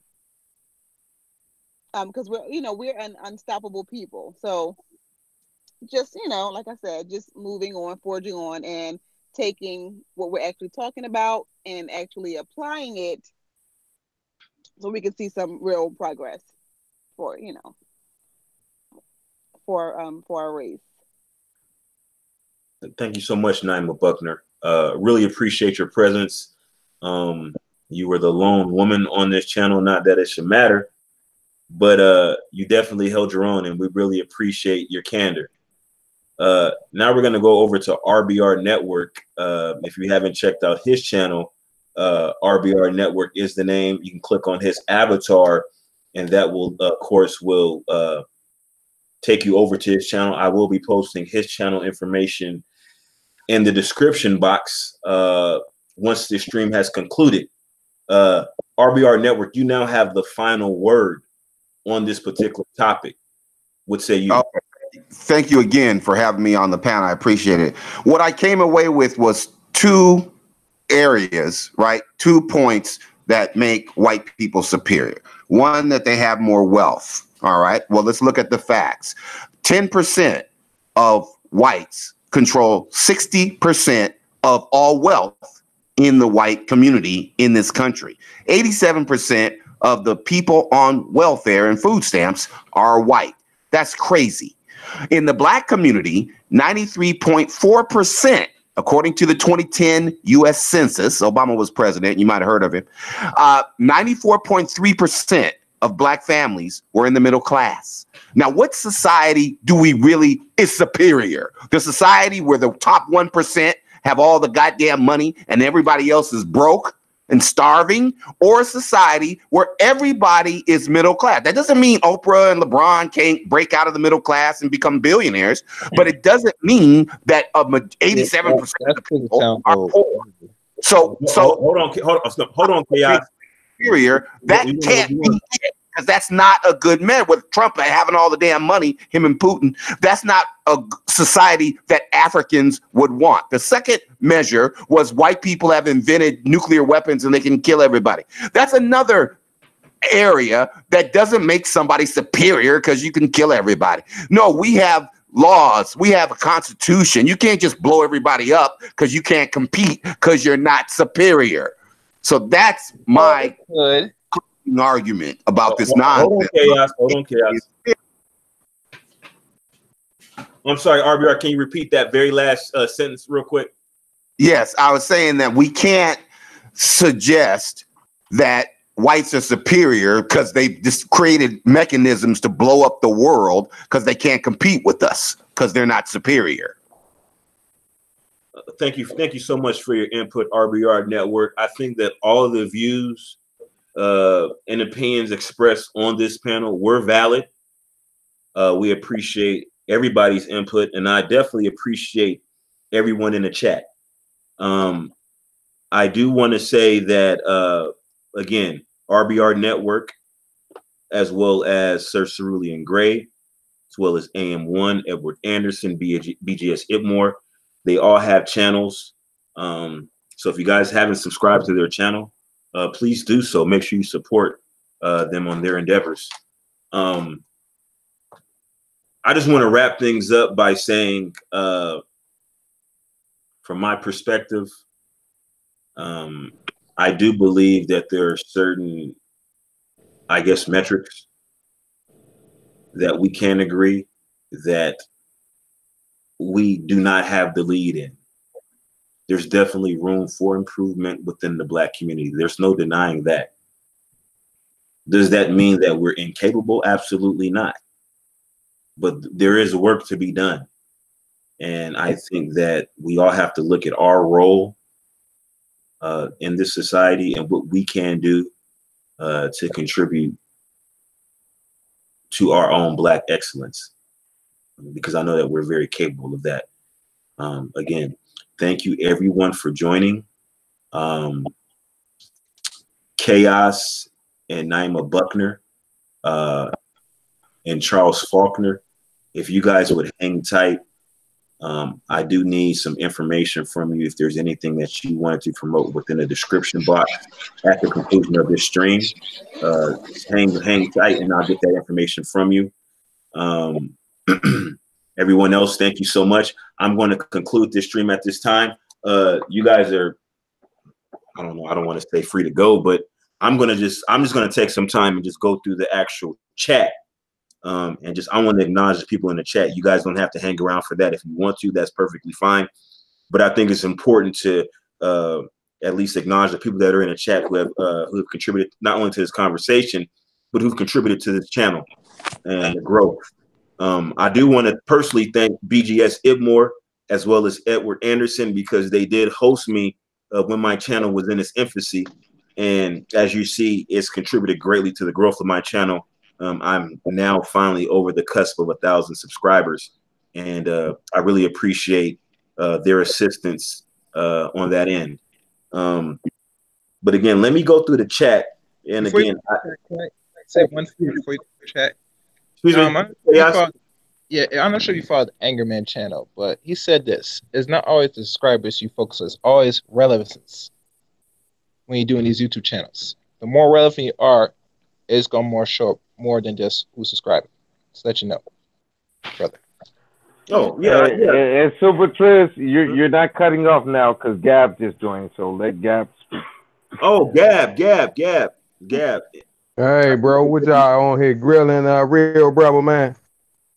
No, actually, we had some constructive dialogue. You know, I think that we did build. RBR Network will be on BGS IBMOR's Hangout tonight, and they will be having a one-on-one. What the fuck? What? For the first part of the for the first part of the show, there will you be did that, Gab. You hey, did real that, bro, Gab. I'm proud of you, real brother. I'm proud of you, dude. Say that. Yeah, I hope to see this real brother on the Coliseum. And please, sir, bring the swords ready. You're gonna need it for what's been discussed. Yeah, hey, but Gab, you did that. Gab, you did that, right? BGS told you don't even let him on.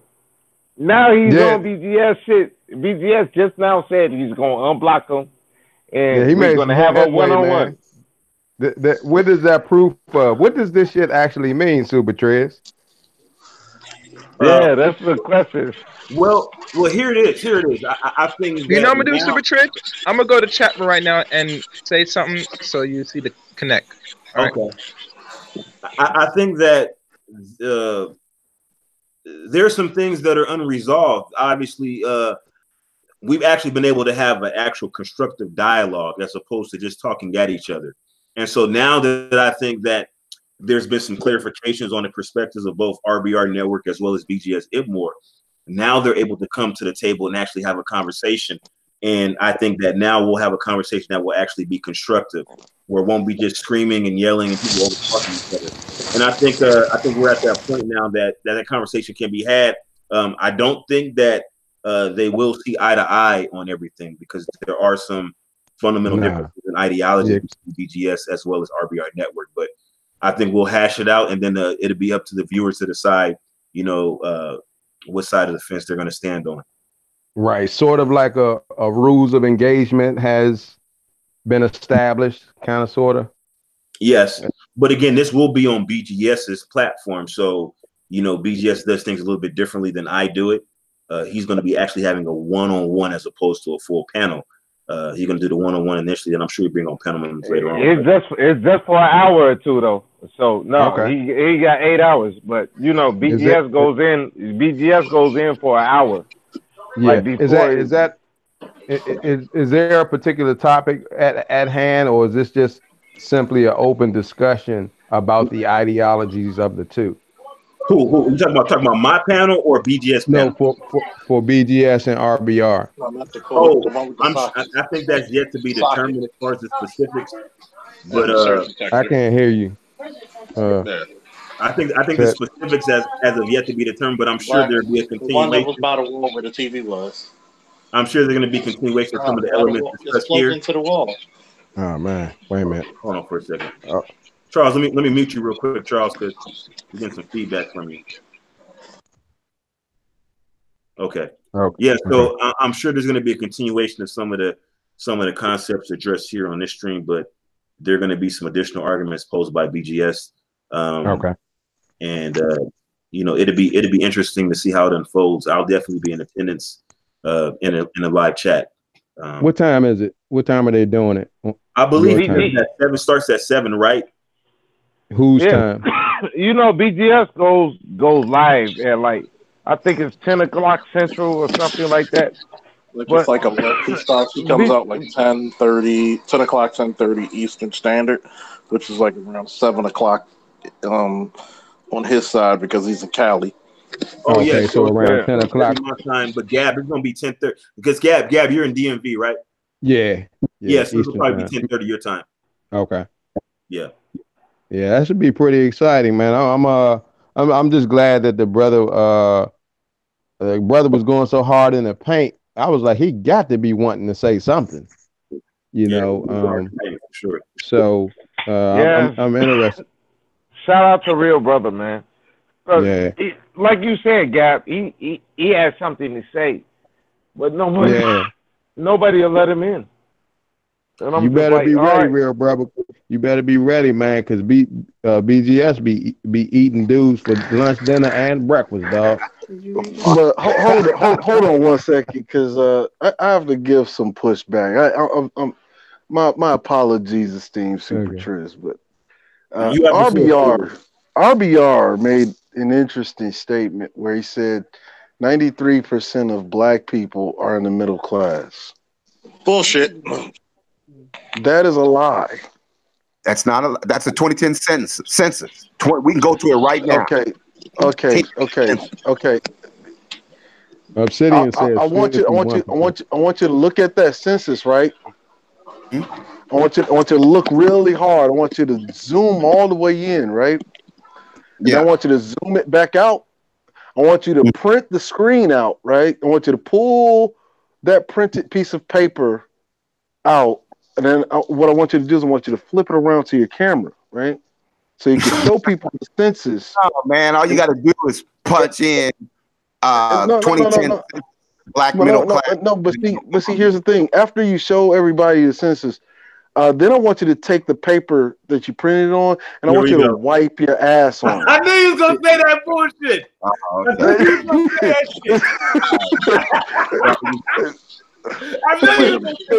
shit. So wait a minute. What defines what level of money is middle class?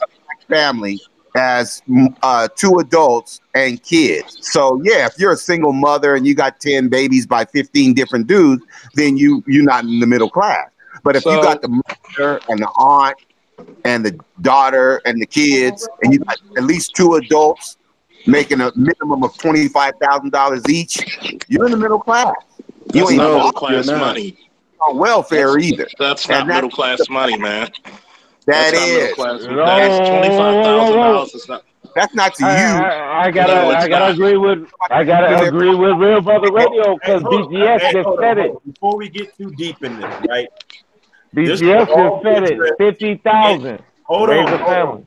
This will all be addressed in the Coliseum because $25,000 a year, that's middle class in Venezuela right now. Okay, so I don't even want to go there, but let me 25K each.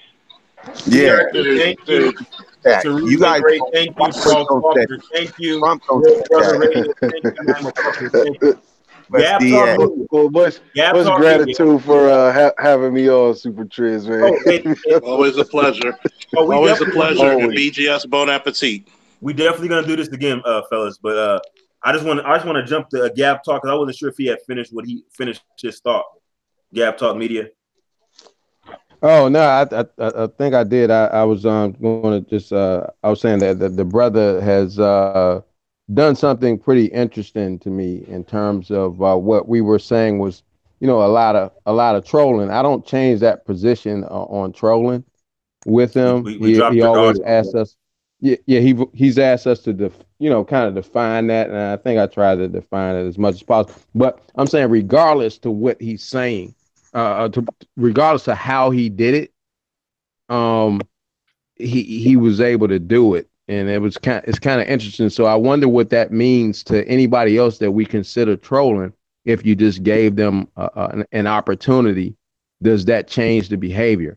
So that makes this whole thing interesting. Interesting indeed. Thank you so much, Gab Talk Media, for your input. Your presence was felt here today, even though for a short period of time.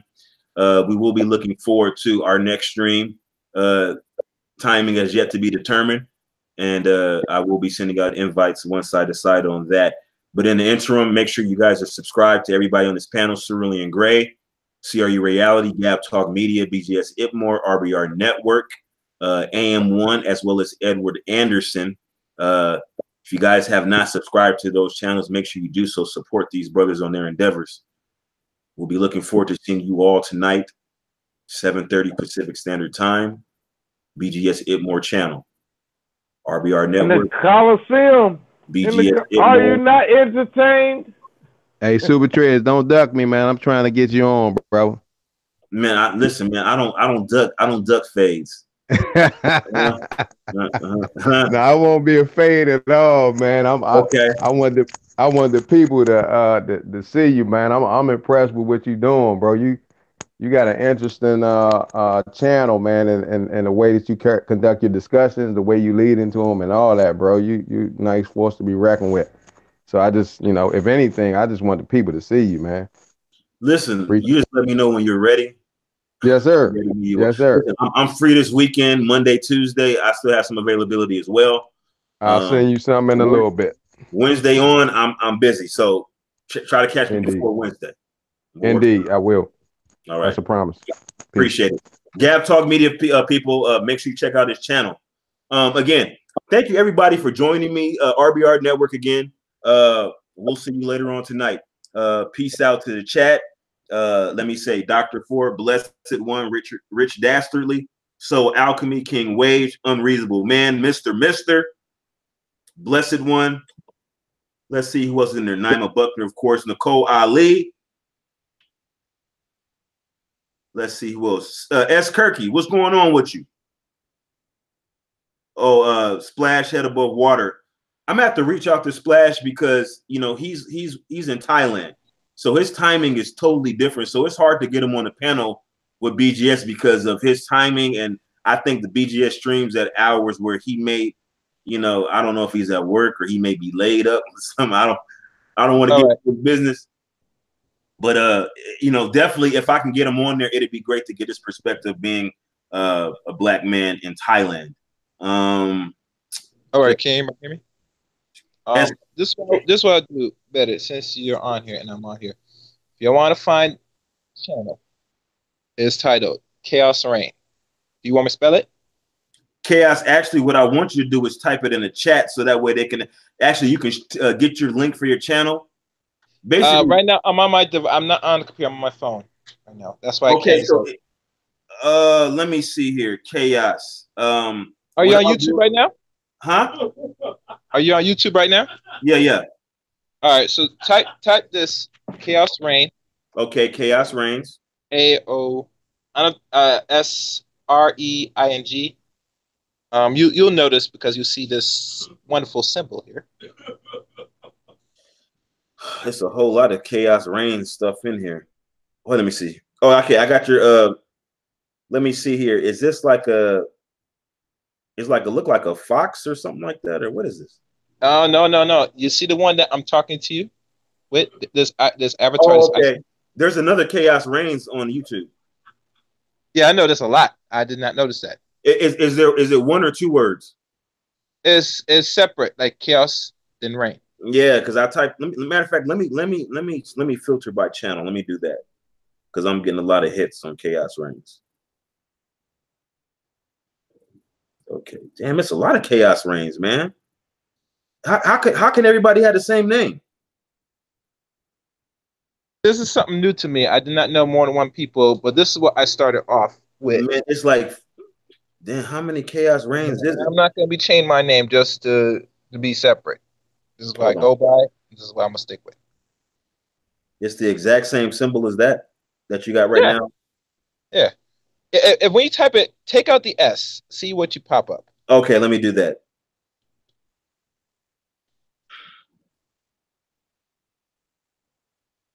Okay, Chaos Reign. Oh, there we go, right there. Got you. Okay. Yeah. I'm subscribing to your channel I now. probably might go live later tonight before the Coliseum. Copy link. Okay, what we're gonna do is we're gonna share your link in the live chat. Yeah.